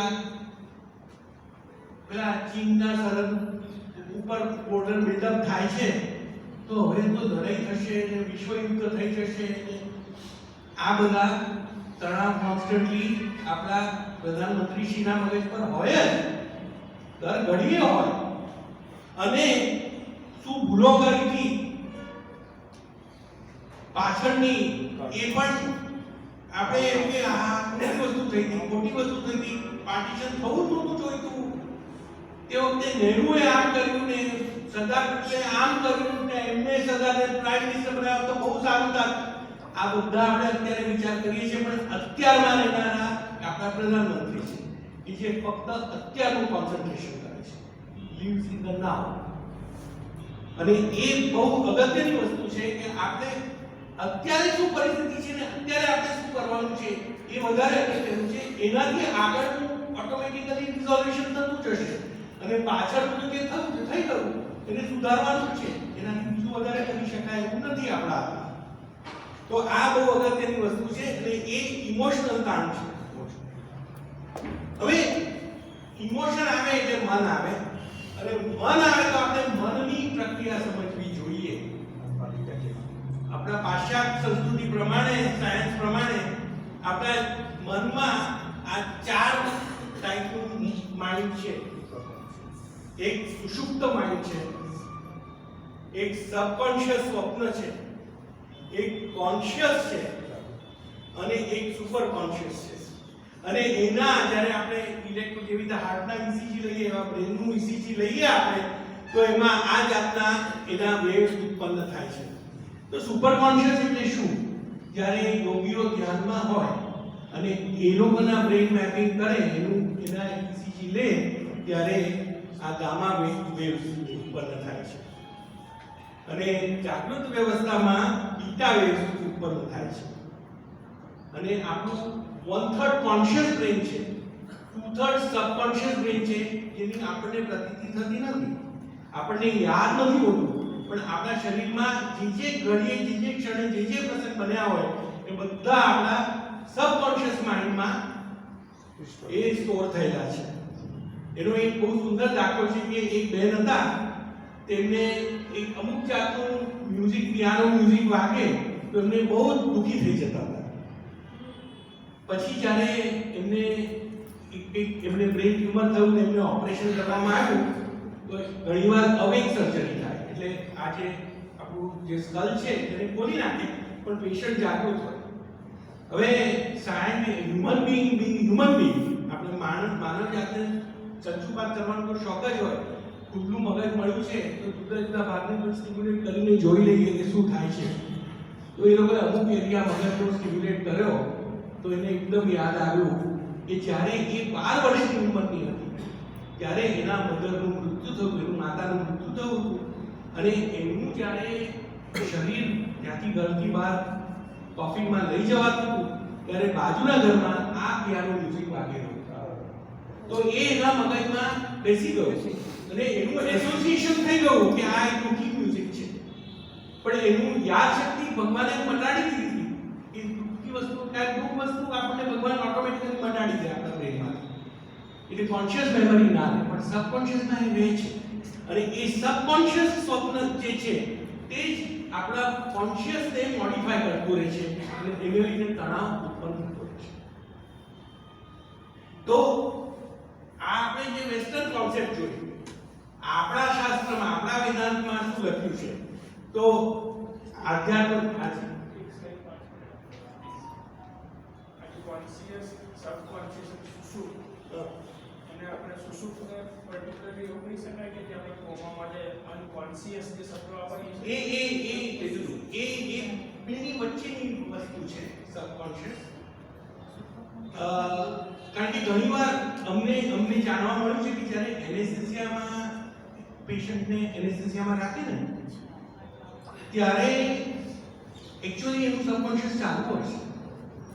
કારણ કે ઘણીવાર એવું બન્યું છે કે ડોક્ટરો અંદર વાત કરતા હોય, પેશન્ટ બેભાન છે કે ડોક્ટરો વાત કરે કે આ તો બહુ ખરાબ કેસ છે, બહુ અઘરું સર્જરી થઈ રહી છે, તો પેશન્ટ જાગે ત્યારે બહુ ડિપ્રેશનમાં આવે છે. અને પછી એ લોકોએ શોધ્યું કે ના, આ સાચી વાત છે કે જે ડોક્ટરો વાત કરતા હોય છે સબકોન્શિયસમાં રેકોર્ડિંગ થતું રહે છે. એટલે આ બહુ ગહન વિષય છે અને એટલા માટે વેસ્ટર્ન સાયન્સ બહુ જ હજુ તો એનું ઉપર છંદું જ જ્ઞાન મેળવી શક્યું છે.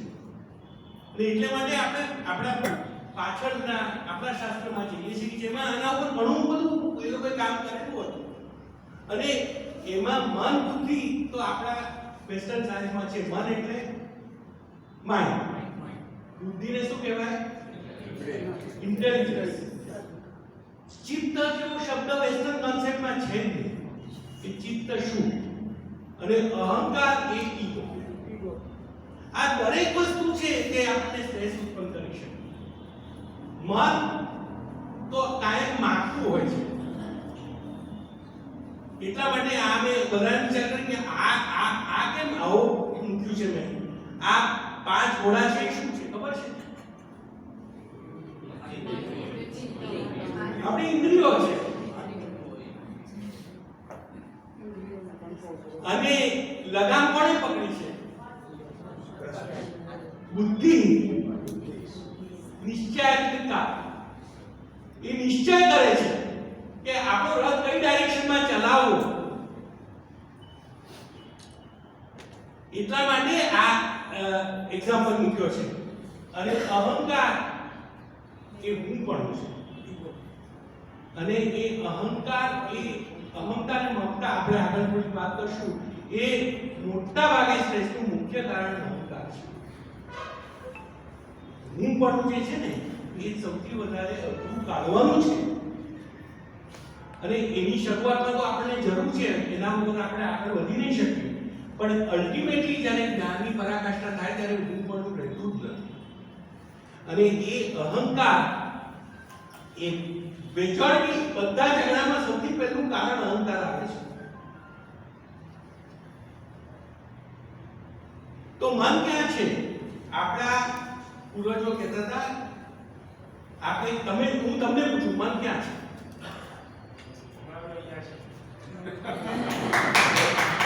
બહુ સારું, very good answer. Very good answer.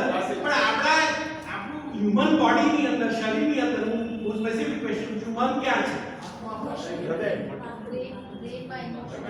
બ્રેનમાં છે, એક છે. બીજું હૃદયમાં હૃદયમાં છે. હૃદયમાં It is not a physical entity. એ બડા સૂક્ષ્મ હૈ. It is a physical entity.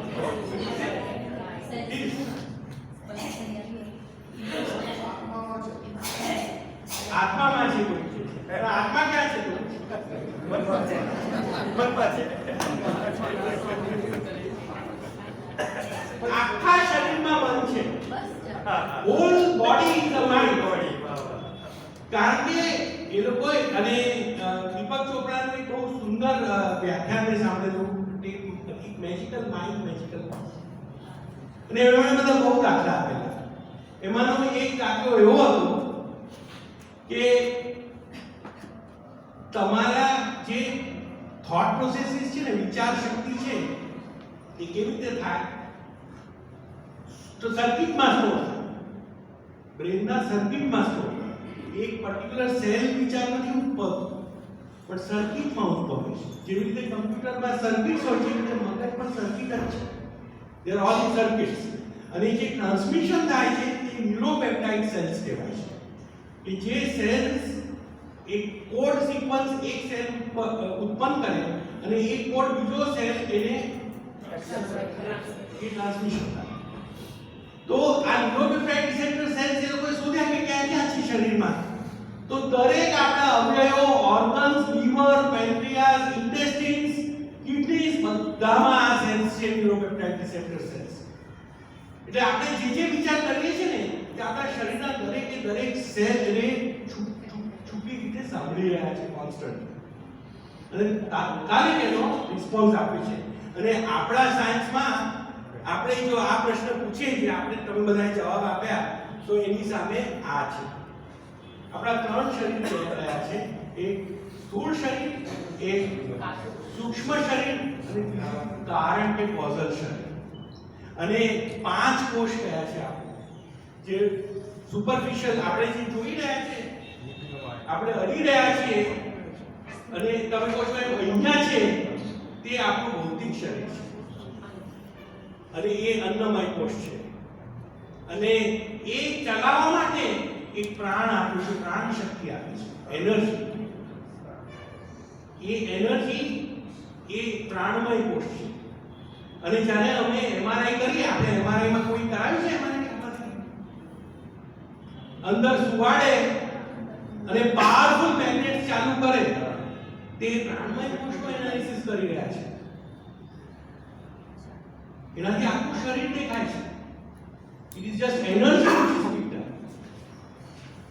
અને પછી એની અંદર આવે છે મનોમય કોષ, કે જે આખા શરીરમાં મેં કહ્યું એમ છે, એનાથી વધારે નિશ્ચયાત્મિકા બુદ્ધિ એટલે વિજ્ઞાનમય કોષ. એટલે જે આપણે જે ડીલિંગ કરવાનું છે તે મનોમય કોષ ને વિજ્ઞાનમય કોષ જોડે આજે ડીલિંગ કરવાનું છે.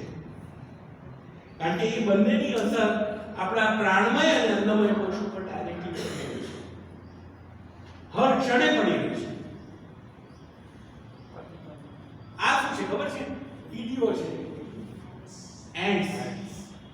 પણ એન્ટ્સ આ શબ્દ મને બહુ ગમી હતી. આ સ્લાઇડ આપણે પેલા એમણે ત્યાં ગઈ હતી. ઓટોમેટિક નેગેટિવ થોટ્સ એક સરખી ઉદ્ભવી રહી છે, આપણા હર ક્ષણે ઉદ્ભવી રહી છે. આપણે આમ નવરા બેઠા ને વિચાર કરતા હોય ને, તો તરત વિચાર આવે કે પેલાએ મને કાલે આમ કહ્યું હતું અને મને આવું કહીને ચાલી ગયો મારો બેટો, મેં એને સરખો જવાબ ના આપ્યો. અને પછી પેલાને મેં સરખો જવાબ ના આપ્યો, મારે આવી રીતે કરવું જોઈએ. કરવું જોઈતું હતું, થયું હતું. આ બધા જે આપણા વિચારો આવે ને, એ બધા નેગેટિવ થોટ્સ છે.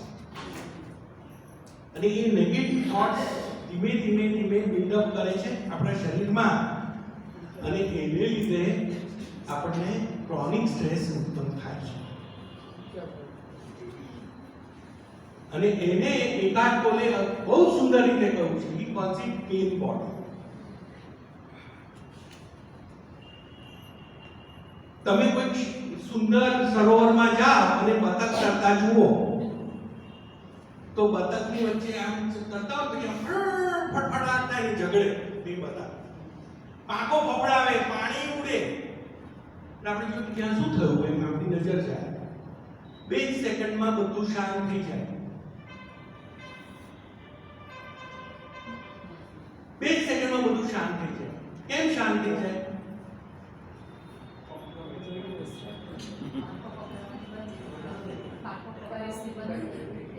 ભૂલી જવાનું બધા ભૂલી જાય.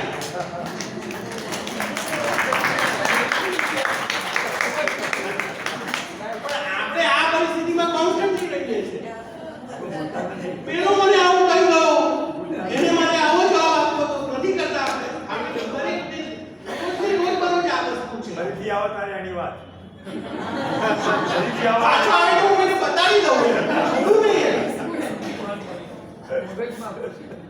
એટલે એ પેઇન બોડી જે બિલ્ડઅપ થાય છે ને એ આપણા શરીરનો એક આપણા મનનો એક ભાગ થઈ જાય છે અને એટલું બધું જ્યારે વધી જાય ને ત્યારે પછી હવે મારાથી સહન નથી થતું અને કેટલા આપણે રોજ જોઈએ છે કે તણાવમાંથી ડિપ્રેશન અને સુસાઇડ. આપણે ઘણીવાર લાગે કે આને કરવાની જરૂર જ છે કે આટલું બધું સારું ઘર હતું કુટુંબ હતું આવો સારો છોકરો હતો કંઈ કારણ વગર જઈને પોતે આપઘાત કરી લે પણ એ કરે છે કારણ કે આ પેઇન બોડી બહુ પાવરફુલ એની અંદર છે એટલે એ પેઇન બોડી કાઢવું બહુ અગત્યનું છે. એટલે આપણે ચિત્તનો હવે લઈએ ચિત્ત અને હવે હું થોડું આપણે આ જે સંસ્થામાં બેઠા છીએ આ સંપ્રદાયમાં બેઠા છે એ સંપ્રદાયનો મૂળ પાયો પાતંજલિ એટલે આ આપણે માટે બહુ અગત્યનું થાય આ સંસ્થામાંની વાત કરતા. તો ચિત્ત એટલે ધાતુ એનું ધાતુ આપણે સંસ્કૃત શબ્દ છે તો ચિત્ત છે. ચિત્ત એટલે શું? ચેતવું ચિત્તવું સર્જાવું પ્રકાશ એનલાઇટન કરવું લાઈટ સર્જાવી બત્તી કરવી એ ચિત્ત કહેવાય. મગજની અંદરનો ભાગ મનની અંદરનો જે ભાગ પ્રકાશમય થાય તે એક્ટિવ થાય છે એટલે એને પ્રગટવું અને ચિત્ત એટલે જે પ્રગટાવે છે તે મગજનો જે ભાવ મનનો જે ભાવ એક્ટિવ થાય છે તે ચિત્ત. એટલે જ્યારે મન ઇન્દ્રિયો વડે કોઈ પર્ટિક્યુલર વસ્તુ ઉપર કેન્દ્રિત થાય ત્યારે એને ચિત્તની વૃત્તિ કહેવાય. ચિત્તની વૃત્તિ થાય એટલે કોન્સ્ટન્ટલી આપણી જે 5 ઇન્દ્રિયો છે ત્યારે આપણે જાગતા હોઈએ ત્યારે અને સૂતા હોઈએ ત્યારે પણ અને સૂતા હોય ત્યારે કેવી રીતે તે હું પૂછીશ તમને ત્યારે ચિત્તની વૃત્તિ એક્ટિવ હોય છે કોન્સ્ટન્ટલી. એ ફક્ત આપણે જ્યારે ડીપ સ્લીપમાં હોઈએ સુષુપ્તિમાં હોઈએ ત્યારે ચિત્તની વૃત્તિ બંધ થઈ ગઈ હોય છે. ઊંઘમાં કેવી રીતે ચિત્ત વૃત્તિ એક્ટિવ થાય છે આપણે તો સમજીએ છીએ આપણે સાંભળ્યું અને આપણે મ્યુઝિક એન્જોય કર્યું આપણે ચિત્તની વૃત્તિ એ મ્યુઝિક તરફ સંગીત તરફ. તો ઊંઘમાં કેવી રીતે થાય? સ્વપ્ન. બહુ સરસ. તો સ્વપ્નમાં પણ આપણે સ્ટ્રેસ અનુભવીએ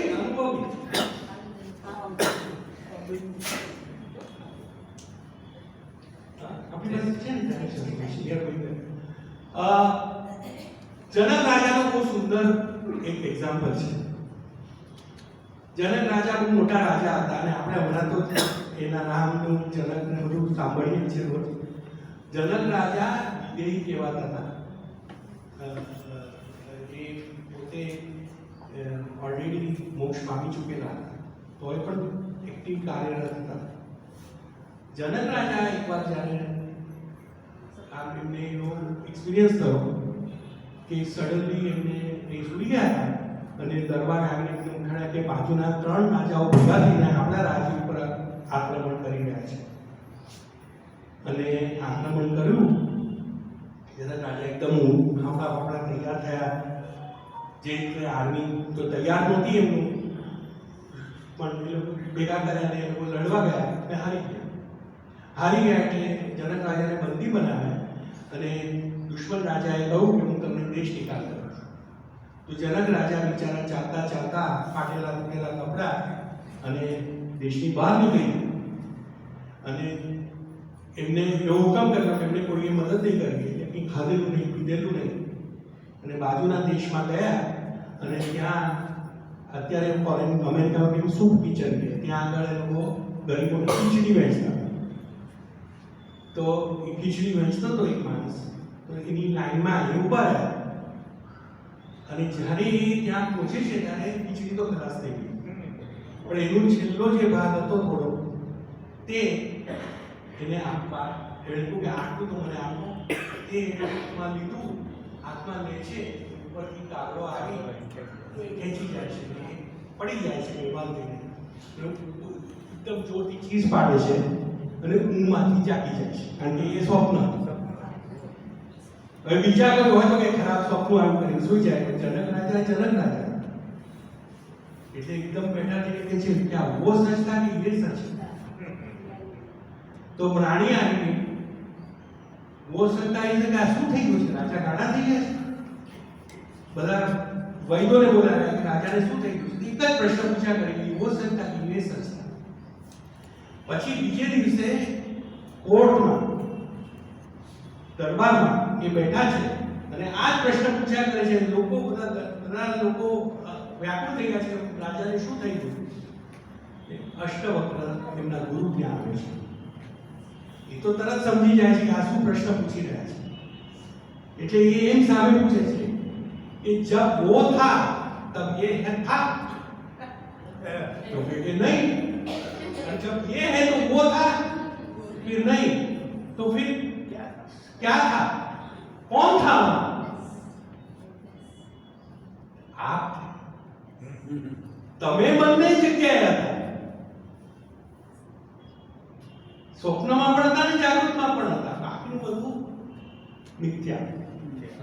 તો એ ચિત્ત વૃત્તિનો આ એક બહુ સુંદર એક્ઝામ્પલ છે કે કોન્સ્ટન્ટલી આપણે એક વિચાર આપણા મનમાં આવે અને સુંદર એકદમ આમ મેં ત્યાં નોર્વેમાં જોયું તો આવું સરોવર કે એક આમ પાણી ના આવે, આખું માઉન્ટેનનું બાળું રિફ્લેક્શન એમાં દેખાય, પ્રતિબિંબ દેખાય. એક પથ્થર નાખો એટલે ડિસ્ટર્બ થાય અને પછી મનમાં આવા પથરા નાક કરો કોન્સ્ટન્ટલી, જે આપણે એ જ ઘડીએ આપણી ઇન્દ્રિયોમાં મન ખેંચાતું રહે છે, તો આવું ડોળું પાણી દેખાયા કરે આખો. એને ચિત્ત વિક્ષેપ કરો છે આપણને. અને સમાધિ પદમાં બધાય છે કે 31 35 કે 36 એ મને એક્ઝેક્ટ નંબર 32 કે 33 છે. તો એમાં આ ચિત્ત વિક્ષેપનું ડેફિનેશન આપેલું છે અને એમાં એમ કહે છે કે રોગ સંશય આ એના એટલે આ એટલું સુંદર રીતે લખ્યું છે. જેવી રીતે અમે મેડિકલ ટેક્સ્ટબુક લખીએ એમાં અમે પહેલા એના કારણો કહીએ રોગના, તો આ રોગના કારણો છે. તો માનસિક તણાવના કારણમાં સૌથી પહેલા કોઈ જાતનો આપણા શરીરમાં રોગ થાય. મેં કહું બુદ્ધિ, નિશ્ચયાત્મક બુદ્ધિ જ્યારે નિશ્ચય ન કરી શકે ત્યારે સંશય થાય, પ્રમાદ અને આળસ થાય, જીત થાય, ઈગો અહમને લીધે જીત થાય અને ભ્રાંતિ થાય. અને કોઈ વસ્તુ આપણે પ્રાપ્ત કરવી હોય, કોઈ સ્થાન મેળવવું હોય, ન મળી શકે. આ બધા કારણો ચિત્ત વિક્ષેપના કારણો છે. આ એટલું સુંદર રીતે પાતળીને ચિત્ત વિક્ષેપ એટલે સ્ટ્રેસનું ડેફિનેશન આપેલું છે. અને આની મેડિકલી આપણે રિસ્પોન્સ સિસ્ટમ જોઈએ તો આ જે હાઇપોથેલેમસ છે એ આનું મુખ્ય ઓર્ગન છે બ્રેનની અંદર, અને પિટ્યુટરી ગ્લેન્ડ છે, પિનિયલ ગ્લેન્ડ કહેવાય છે. આ બે આખી પાછળ જ છે અને એટલે જ એને જ્ઞાન ચક્ર આપણે કહીએ છીએ. That is our pineal gland. અને એ આખી એની સિસ્ટમ છે કે જેવું એક આપણને મેસેજ ગયો બ્રેનમાંથી એટલે તરત જ હાઇપોથેલેમસ મેસેજ પિટ્યુટરી ગ્લેન્ડને મોકલે અને પિટ્યુટરી ગ્લેન્ડ હોર્મોન સિક્રેટ કરે. હોર્મોન એટલે બે જાતની ગ્રંથિઓ હોય છે. એક ડક્ટવાળી ગ્રંથિ હોય કે જેમાં નળી માટે સિક્રેશન્સ નીકળે, જેવી રીતે આપણી સલાઇવરી ગ્લેન્ડ છે. આપણે ખાવાનું ખાઈએ એટલે મોઢામાં રસ નીકળે, એ સલાઇવરી ગ્લેન્ડમાંથી નીકળે, એમાં ડક્ટ હોય. અને પિટ્યુટરી અને ડક્ટલેસ ગ્લેન્ડ હોય એ હોર્મોન સિક્રેટ કરે, ડાયરેક્ટલી બ્લડમાં જ આવી જાય બધા. એટલે એની ઇફેક્ટ વધારે જલ્દી ને ફાસ્ટ થાય. થાઇરોઇડ ગ્રંથિ છે, એડ્રિનલ ગ્રંથિ છે, એ બધી ગ્રંથિઓ ડક્ટલેસ ગ્લેન્ડ છે ને એ હોર્મોન સિક્રેટ કરે છે. અને એ પિટ્યુટરી ગ્લેન્ડનો રિસ્પોન્સ આવે એટલે સ્ટીરોઇડ સિક્રેટ થાય. સ્ટીરોઇડ સિસ્ટમ ઇમ્યુન સિસ્ટમને ડિપ્રેસ કરી નાખે, એને દબાવી દે અને સાયમલ્ટેનિયસલી બીજી બધી જે પ્રક્રિયા આગળ ગઈ એ બધી ચાલુ થાય અને આખો રિસ્પોન્સ આવી રીતે સર્કલ ચાલે. હવે આ સારી રીતે જ્યારે થાય તો સ્ટ્રેસ આવ્યો ને આપણે એનો પ્રતિકાર કરો ત્યારે આ હેલ્પફુલ છે. પણ ક્રોનિક સ્ટ્રેસ થયા કરે તો આ એક સરખું ચાલ્યા જ કરે ચક્કર અને એને લીધે સ્ટીરોઇડનું સિક્રેશન બહુ વધી જાય. ન જરૂરી સ્ટીરોઇડનું સિક્રેશન એક સરખું થયા કરે અને એને લીધે જાત જાતનું થાય. અને એના આ ડિસ્ક્રિપ્શન અગેન પાતંજલિએ આપ્યા છે. 31 જો આમ લખ્યું છે 31 દુઃખ, હતાશા, શરીર અથવા અંગોની ધ્રુજારી, શ્વાસોશ્વાસની બીમારી એ બધાથી ચિત્ત વિક્ષેપ થાય. અને એની આડઅસરો આપણે જોઈએ છે ફિઝિકલી કે ચીડિયાપણું થઈ જાય, આપણે યાદ આવતું તો એ યાદ ના આવે એ ઘડી. અરે પેલાનું નામ મને બરાબર ખબર છે, કેમ યાદ નથી આવતું? મને અલ્ઝાઇમર થઈ ગયું. ના, અલ્ઝાઇમર નથી, કોઈ સ્ટ્રેસ છે. એને લીધે જે યાદ કરવાની વસ્તુ હોય, જે રોજ યાદ કરતા હોય એ પણ યાદ ના આવે.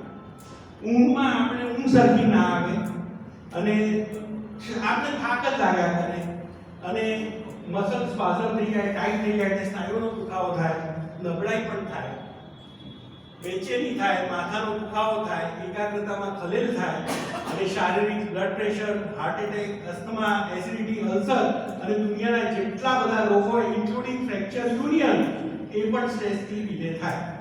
એ મારા પોતાના એક્સપિરિયન્સમાં છે કે હાડકું જોડાવામાં અમુક લોકો જે પૂરા સરળ વિશ્વાસથી ફેથથી તમારી પાસે આવે, સાહેબ તમે જે કહેશો એ સારું થશે, એનું હાડકું તરત જોડાઈ જાય. અને પેલા 10 વાર પ્રશ્ન પૂછતા હોય, આમાં આમ થશે તો શું થશે, આમ થશે તો શું થશે, એવું જ થાય. આમાંથી શિક્ષકો કેટલા છે? તો શિક્ષકોએ એક વસ્તુ હંમેશા યાદ રાખવી કે શિક્ષકોને કાયમ લોકોને ઇન્સ્ટ્રક્શન આપવાની ટેવ હોય પણ લેવાની ટેવ ના હોય. એટલે 10 વાર પ્રશ્ન પૂછે. હું પણ ડોક્ટર છું, હું જાતો શિક્ષક છું, મારે પણ હું મારી જાતને હું પેશન્ટ તરીકે જાઉં ને કોઈ ડોક્ટર પાસે, ત્યારે હું કહું કે હવે હું ડોક્ટર નથી, હું પેશન્ટ છું, મારી જાતને કહું. એટલે જે કે મારે પૂછ્યા વગર કરી નાખો, પૂછવાનું નહીં. પણ હવે તો ગૂગલમાં બધા પૂછીને આવે. એટલે blood pressure, attack, asthma, acidity, ulcer અને દુનિયાના જેટલા રોગો એ બધા માનસિક તણાવથી વધારે ખરાબ થાય. અને એનું આપણે વ્યવસ્થાપન કેવી રીતે કરીએ છીએ? આયોજન વગરનું કરીએ છીએ. એટલે ઊંઘની ગોળીઓ પહેલા તો શરૂ થાય. ઊંઘ નથી આવતી એટલે શું કરીએ તો કે 2 ગોળી ખાઈ લો ને તરત ઊંઘ આવી જશે. પણ એની આડઅસરો કેટલી થાય છે એ મેડિકલી બધાને ખબર હોય છે, તે છતાં લોકો લેતા હોય છે. ધૂમ્રપાન, આજે તમાકુનું વ્યસન, પાન પડીને સિગરેટ તો તમે આમ દરેક ગલીએ તમે જુઓ છો, બધી જ જાય છે. ડ્રગ્સ અને દારૂનું સેવન આપણે તો હવે ડેસ્ટિનેશન વેડિંગમાં અહીંયા નહીં જવાનું, અહીંયા નહીં લગ્ન કરવાના, કેમ તો ત્યાં દારૂ પીવા મળે, અહીંયા ના મળે. એટલે ઇવન લગ્ન ને સારા પ્રસંગમાં પણ આપણે દારૂનું અગત્યતા વધી જાય છે, પ્રસંગની અગત્યતા નથી. મંદિર મસ્જિદમાં જવાનું અને માનતા માનવાની કે આવું થાય તો હું આ નહીં કરું, આ ખાવાનું નહીં કરું, દોરા ધાગા બાંધવા, આ બધા કામ ચલાવું વ્યવસ્થાપન છે. એનાથી રિઝલ્ટ આવતું નથી, તણાવ વધતો જ જાય છે. હવે આયોજિત વ્યવસ્થામાં પણ 2 ટાઈપના છે. એક કામ ચલાવું છે તણાવના એટલે temporary measures to take care immediately. આપણે કોઈ બ્લડ પ્રેશર એકદમ વધી ગયું હોય તો પહેલા ડોક્ટર તમને બ્લડ પ્રેશરની ગોળી આપી દે કે બ્લડ પ્રેશર તરત ઉતારી દો અને પછી એનું કારણ શોધે. એવી જ રીતે તણાવના કારણનો નિકાલ કરવો એ બહુ અગત્યનું છે, પણ એ સેકન્ડ સ્ટેપ આવે છે. એ સિવાય નિયમિત એક્સરસાઇઝ કરવી, વજનનું નિયંત્રણ કરવું, ઊંઘનું નિયંત્રણ કરવું અને જો કોઈ પણ આવો હેબિટ થઈ હોય, વ્યસન હોય તો એનું નિરાકરણ કરવું. આ બધા પહેલો પાઠ છે આયોજિત વ્યવસ્થાપનના. અને આપણે બધા સમૂહમાં હોઈએ બહુ અગત્યનું છે, કારણ કે stress is always reduce when share. તણાવ આપણે એકબીજા જોડે ભેગા મળીને વાત કરીએ તો એ હળવો થઈ જાય છે. મને યાદ છે, હું સ્કૂલમાં પરીક્ષા આપવા જતો અને મારું પેપર ખરાબ જાય ત્યારે ડિપ્રેસ થઈને બહાર નીકળીએ પછી પેલા પૂછે તારું કેવું ગયું? તો મારું ખરાબ ગયું. પૂછે મારું ખરાબ ગયું. 4 જણને પૂછીએ ને એટલે પછી આપણે ઘરે જઈને કહીએ મમ્મી બહુ ખરાબ પેપર ગયું, પણ બધાનું ખરાબ ગયું છે એટલે એ ડિવાઇડ થઈ જાય છે. અને એકબીજાની તરફ પ્રેમભાવ, સેન્સિટિવિટી અને તણાવગ્રસ્ત માટે મનનું આયોજન, આ બધું આયોજિત વ્યવસ્થાપન છે. અને મુખ્ય વસ્તુ એ છે કે એન્ડ્સને બગાડી દે. ઓટોમેટિક નેગેટિવ થોટ્સ તમે દબાવી દો તો એ જ ઘડીએ તણાવ એની મેળે બેસી જશે. It will get suppressed. અને એને માટે પહેલા એની અનુભૂતિ થવી જોઈએ. આપણે જાણવું જોઈએ કે આ એન્ડ્સ કઈ ટાઈપના વિચારોથી મને આ નેગેટિવ થોટ્સ આવે છે અને એ રિએક્ટિવ લેંગ્વેજ કઈ છે. 7 હેબિટ્સ ઓફ હાઈલી ઇફેક્ટિવ સ્પીકિંગમાં એની આખી એક ભાષા છે રિએક્ટિવ લેંગ્વેજ. અને એની સામે એનું પ્રયોજન હું શું કરી શકું, હું મારી રીતે મારું. આપણે ઘણીવાર છે ને તે ઓટોમેટિક જ રિએક્ટ થતા હોઈએ છીએ. કાર ચલાવતા હોય કોઈ વચ્ચે આવી જાય બ્રેક મારી દઈએ જોરથી અને ગાડી કરી દઈએ, પણ એ ગાડીનો કોઈ ફાયદો નથી. It is not helping. એ તમારો તણાવ જ વધારે છે.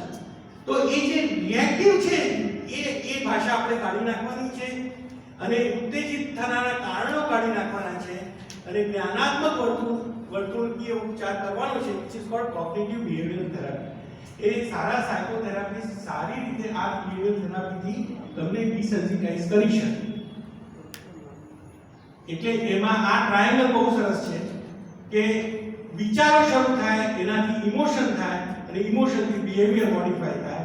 વિચારોને કંટ્રોલ કરો, લાગણીઓ કંટ્રોલ થશે અને વર્તન કંટ્રોલ થશે. અને એને માટે again આપણે પાતંજલ પાસે જઈએ તો બહુ સુંદર એક્સરસાઇઝીસ આપી છે.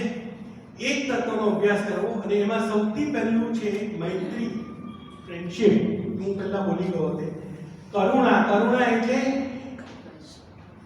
એની જોડે દુઃખી નહીં થવાનું, સિમ્પથી નહીં. બીજાના સુખ દુઃખમાં સહભાગી થવું, આસુરી લોકોની ઉપેક્ષા કરવી અને એવી રીતે મનની કેળવણી હર ઘડી કરતા રહેવું. આસુરી લોકો એટલે શું? અસુર કોણ અને સારા માણસ કોણ? અસુર અને દેવની વચ્ચેનો શું ફરક? દાનવી પ્રકૃતિ ધરાવનાર અસુર રાક્ષસ અને માનસ દાનવ દેવ એ વચ્ચેનો તફાવત શું? गीता में देवासुर जो है लक्षण लिखे, ये देवता है ये असुर है। हाँ वो है, लेकिन वो क्या है, कौन देवता है कौन असुर है, वो मेरा प्रश्न है। देवता के बताया है कि जो है लीडर होना चाहिए, जो उसके लक्षण 29 लक्षण दिए हैं, ये देवता के गुण है। और जो है बाकी उसमें आगे के अभ्यास में दिया है कि ये असुरों के लक्षण है। જે બીજાનો વિચાર કરે, બીજાને માટે કાર્ય કરે, જે ફક્ત પોતાને માટે જ કામ કરે અને એને માટે પછી કોઈ પણ એની નૈતિકતા ભૂલી જાય એ અસુર. અને રાક્ષસ કોણ? બીજાના દુઃખમાં સુખી થાય એ, જેને બીજાના દુઃખથી આનંદ મળે એ રાક્ષસ. અને અસુર એ આપણા મેજોરિટી ઓફ ધ આપણા પોલિટિકલ લીડર્સ છે એ બધા અસુર લોકો છે.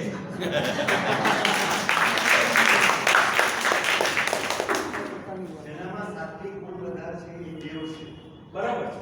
જેનામાં આસુરી વૃત્તિ વધારે છે એ રાસિક હોય. તામસિક. તામસિક તે તો આળસ વાળા એ તો કંઈ કરે જ નથી. પણ રાસિક લોકો હોય એ અસુરી. કંબો દર્પોપમાનશ્ચ ક્રોધ પારુષ્યમેવ ચ અજ્ઞાન ચાપિતાત્મસ્ય સંપદા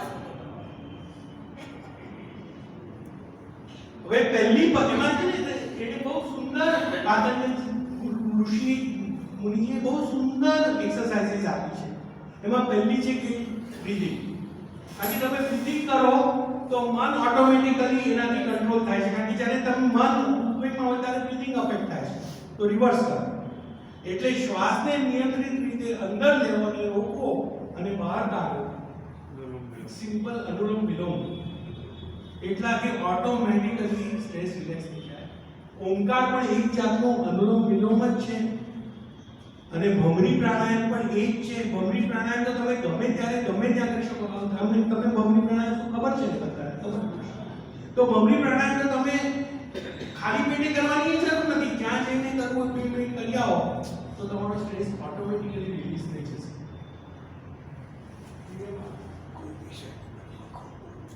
કોઈ વિષય ને મનમાં ખૂબ પ્રવૃત્ત કરીને મનને સ્થિર કરી દેવું. આપણે જ્યારે બહુ સ્ટ્રેસ આવે ને ત્યારે કોઈ આપણે બહુ સુંદર જગ્યાએ ગયા, કોઈ સુંદર હિમાલયમાં આપણે પ્રવાસમાં ગયા અને બહુ શાંતિ મળી હોય એ વસ્તુને યાદ કરવી અને એના ઉપર જ વિચાર કર્યા કરો તો બધું સ્ટ્રેસ ભૂલાઈ જશે. તો એ એમણે કહ્યું છે. અને તમે ધ્યાનમાં બેસીને આમ આંખ બંધ કરો તો એક જ્યોતિ તમને દેખાવા મળશે. 2 આંખની વચ્ચે. અને એ કે છે કે વિશોક જ્યોતિ છે. એમાં કોઈ શોક છે જ નહીં એવી જ્યોતિ છે. એના ઉપર તમે કોન્સ્ટન્ટલી કોન્સન્ટ્રેટ કરશો તો પણ તમારો સ્ટ્રેસ હળવો થઈ જશે. બીજું બહુ સુંદર વસ્તુ કહે છે કે તમે ઊંઘી સૂઈ જાઓ ને તો તમે નક્કી કરો કે મારે આ સપનું લેવું છે, આ સપનું આવવું જોઈએ. અને કોઈ જે સારી વસ્તુ થઈ હોય કે આપણા ઈષ્ટદેવ હોય કે આપણે રામ ભગવાન મારા સ્વપ્નમાં આવવા જોઈએ કે મારા ગુરુ આજે મારા સ્વપ્નમાં આવવા જોઈએ તો ખરેખર ગુરુ આવશે આપણા સ્વપ્નમાં અને એ સબકોન્શિયસ માઇન્ડને એફેક્ટ કરશે. એટલે એ જાતની એક્સરસાઇઝ કરવાથી આપણે આપણી જાતને રાત્રે સૂચવે કે મારે આ સપનું આવવું જોઈએ. થોડા દિવસ એવું આપણા મનને કહેતા રહેશો તો ઓટોમેટિકલી એ સપનું આવવા મળશે અને એનાથી સ્ટ્રેસ ઓટોમેટિકલી રિલીવ થશે. આપણા ગુરુ ઉપર ધ્યાન કરવું કે આપણા ઈષ્ટદેવ ઉપર ધ્યાન કરવું એ તો સૌથી સારું છે. અને ધ્યાન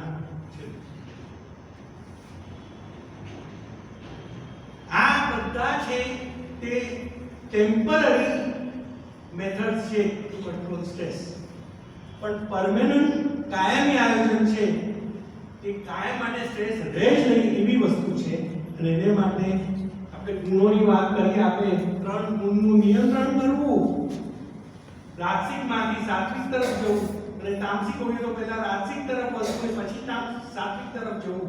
એ 3 ગુણનું નિયંત્રણ કર્મના સિદ્ધાંત વિશે શશીભાઈ થોડી વાત તો કરી છે. ભક્તિ અને અલ્ટિમેટલી મોક્ષ. મોક્ષનું ડેફિનેશન શું, વ્યાખ્યાન શું? મોક્ષ આપણે બધા કહીએ મોક્ષ જોઈએ છે પણ મોક્ષનું વ્યાખ્યાન શું?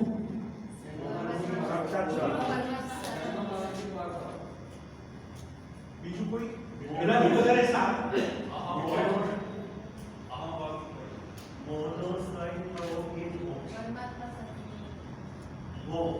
દુઃખનું આત્યંતિક નિવારણ અને સુખનું આત્યંતિક લાવવું એ મોક્ષ. પરમેનન્ટલી તમે સુખમાં જ હો, આનંદમાં જ હો અને દુઃખ જેવી કોઈ વસ્તુ નામો નિશાન ન રહે એ જ મોક્ષ. એ જ મનુષ્યનો ધર્મ છે. એ જ આપણું એ છે. કારણ કે પ્રભુએ આપણે આનંદમાંથી મુક્તવ્યા છે, આનંદમાં રહેવાનું છે. એ આનંદ પરમેનન્ટ જોઈએ તો મોક્ષ લેવો પડે. અને એ મોક્ષ આવે ત્યારે મૃત્યુ તો થાય જ છે. રામકૃષ્ણ હતા તેમનું પણ મૃત્યુ થયું, રમણ મહર્ષિનું પણ મૃત્યુ થયું અને રામ ભગવાનનું મૃત્યુ થયું. કૃષ્ણ પામી ગયા, કારણ કે એમનું આત્મા આનંદમાં વિલીન થઈ ગયો, પછી ફરી જન્મ લેવાની જરૂર ન પડે. તો ધેટ ઇઝ મોક્ષ. અને એ બહુ અગત્યનું છે. અને એને માટે કર્મ એટલે નિષ્કામ કર્મ એ પહેલી વસ્તુ છે. અહંતા અને મમતા, હું એ અહંતા અને મમતા એટલે શું? મારું મારું મારું. આ બે વસ્તુ તમે કાઢી નાખો અને પછી જે કર્મ કરવું એ કરો. બહુ અઘરું છે, કેવું બહુ સહેલું છે. હું ઓપરેશન કરું તો હું પહેલા વિચાર કરું કે આમાં મને કેટલા પૈસા મળશે, પણ એ વિચાર નથી કરતો કે આ ઓપરેશનથી પેશન્ટને કેટલું સારું થશે. આ વસ્તુ મારે માટે મારી જિંદગીમાં મારે દરેક ક્ષણે મૂકવાની છે કે જેથી મારું કર્મ નિષ્કામ થાય. આ હું નથી કરતો, પણ એક ઈશ્વરી તાકાત મારા શરીરમાં છે, એ મને આ શસ્ત્રક્રિયા કરાવે છે, એ મારા મનમાં મારે મૂકવું જોઈએ હર ક્ષણે હર ઘડીએ. અને એ આપણે દરેક આપણા વ્યવસાયમાં કે આપણે જે કરતા હોય, શિક્ષણ કરતા હોય તો શિક્ષામાં દરેકમાં આ વસ્તુ આપણે પહેલી રાખવી પડે. અને એ નિષ્કામ કર્મ ભક્તિ એના પછીનો સ્ટેજ છે. એટલે ગીતામાં 6થા અધ્યાયથી ભક્તિનું ડિસ્ક્રિપ્શન આવે છે. અને ભક્તિથી આપણું મન ઈશ્વરમાં એકાગ્ર થતું જાય. એકાગ્રતાથી આપણું મેન્ટલ કોન્સન્ટ્રેશન પણ એટલું વધે કે જેથી આપણે જ્ઞાન બહુ ઈઝીલી લઈ શકીએ. અને જ્ઞાન મળે અને ભક્તિનો સંબંધ થઈ જાય તો મોક્ષ નક્કી છે. અને એને માટે આપણે આ આધ્યાત્મિક શિક્ષણ કર્યું છે. એ શિક્ષણમાં આપણે પરમાત્માનું સ્વરૂપ ઊંડા ઉપનિષદમાં ભણીશું. બુદ્ધિનું ઉદ્દીકરણ ગીતા અધ્યાય 2 માં, નિષ્કામ કર્મ ગીતા અધ્યાય 3 થી 5 માં, અર્ધજાગૃત મનનું ટ્યુનિંગ, સબકોન્શિયસ માઇન્ડનું ટ્યુનિંગ ભક્તિથી ગીતા અધ્યાય 6 માં, આત્માનું સ્વરૂપ ગીતા 11 માં, ભક્તના લક્ષણો ગીતા 12 માં, 3 ગુણ 14, 17 ને 18, અને સંસાર કરવા માટે શું કરવું મામેકમ શરણમ વ્રજ, અલ્ટિમેટ સરેન્ડર. સર્વ ધર્મ ને ત્યજા. કયા ધર્મ ત્યજવા? સર્વ ધર્મ એટલે હિન્દુ મુસ્લિમ ધર્મની વાત નથી, સંપ્રદાયની વાત નથી. જે ખોટા ધર્મ છે એ ત્યજવાની, સાચા ધર્મ છે એનું અંગીકાર કરવું એ બહુ અગત્યનું છે. આત્માના ધર્મને લેવા, અનાત્માના ધર્મને દૂર કરવા એ બહુ અગત્યનું છે. અને એ પછી સંસાર માટે આપણે શું કરવું તે બધું છે. દેવ અને અસુર પણ આપણે શીખીશું. અને શાશ્વત પ્રસન્નતા મેળવવા માટેના આ બધા મોક્ષના બધા સાધનો છે જે આપણે બધા આમાં ભણીશું. આગળની સ્લાઇડ. આગળની સ્લાઇડ.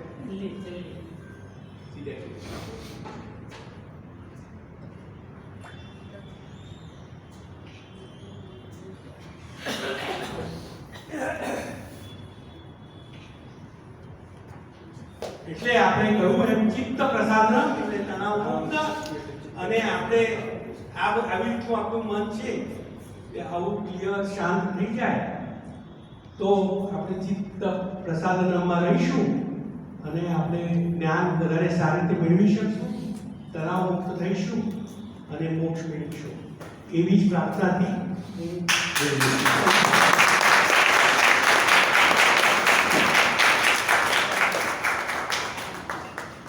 ખૂબ ખૂબ આભાર ડૉક્ટર મકરંદજી મચન સાહેબ. આજે મચન સાહેબે જે સરસ વાત કરી, પ્રગટ થવું સત, આપણા જીવનમાં પણ આવું આ અધ્યાત્મનું શિક્ષણ પ્રગટ થાય એવી પરમાત્માને પ્રાર્થના કરીએ. કારણ કે આજે આપણો આ પહેલો વિષય આપણે ખૂબ સારી રીતે ધર્મ, સંપ્રદાય અને અધ્યાત્મ વિશે સ્પષ્ટ સમજ મળી. અને તણાવમાંથી કેવી રીતે મુક્ત થવાય એના માટે પણ ખૂબ સુંદર આપણને આજે સમજણ પ્રાપ્ત થઈ છે. હવે કોઈને પણ પ્રશ્ન હોય તો આપ પૂછી શકો છો. આપણી પાસે 5-7 મિનિટ છે. ત્યારબાદ પ્રાર્થના કરી આપણે છૂટા. કોઈને પણ પ્રશ્ન હોય તો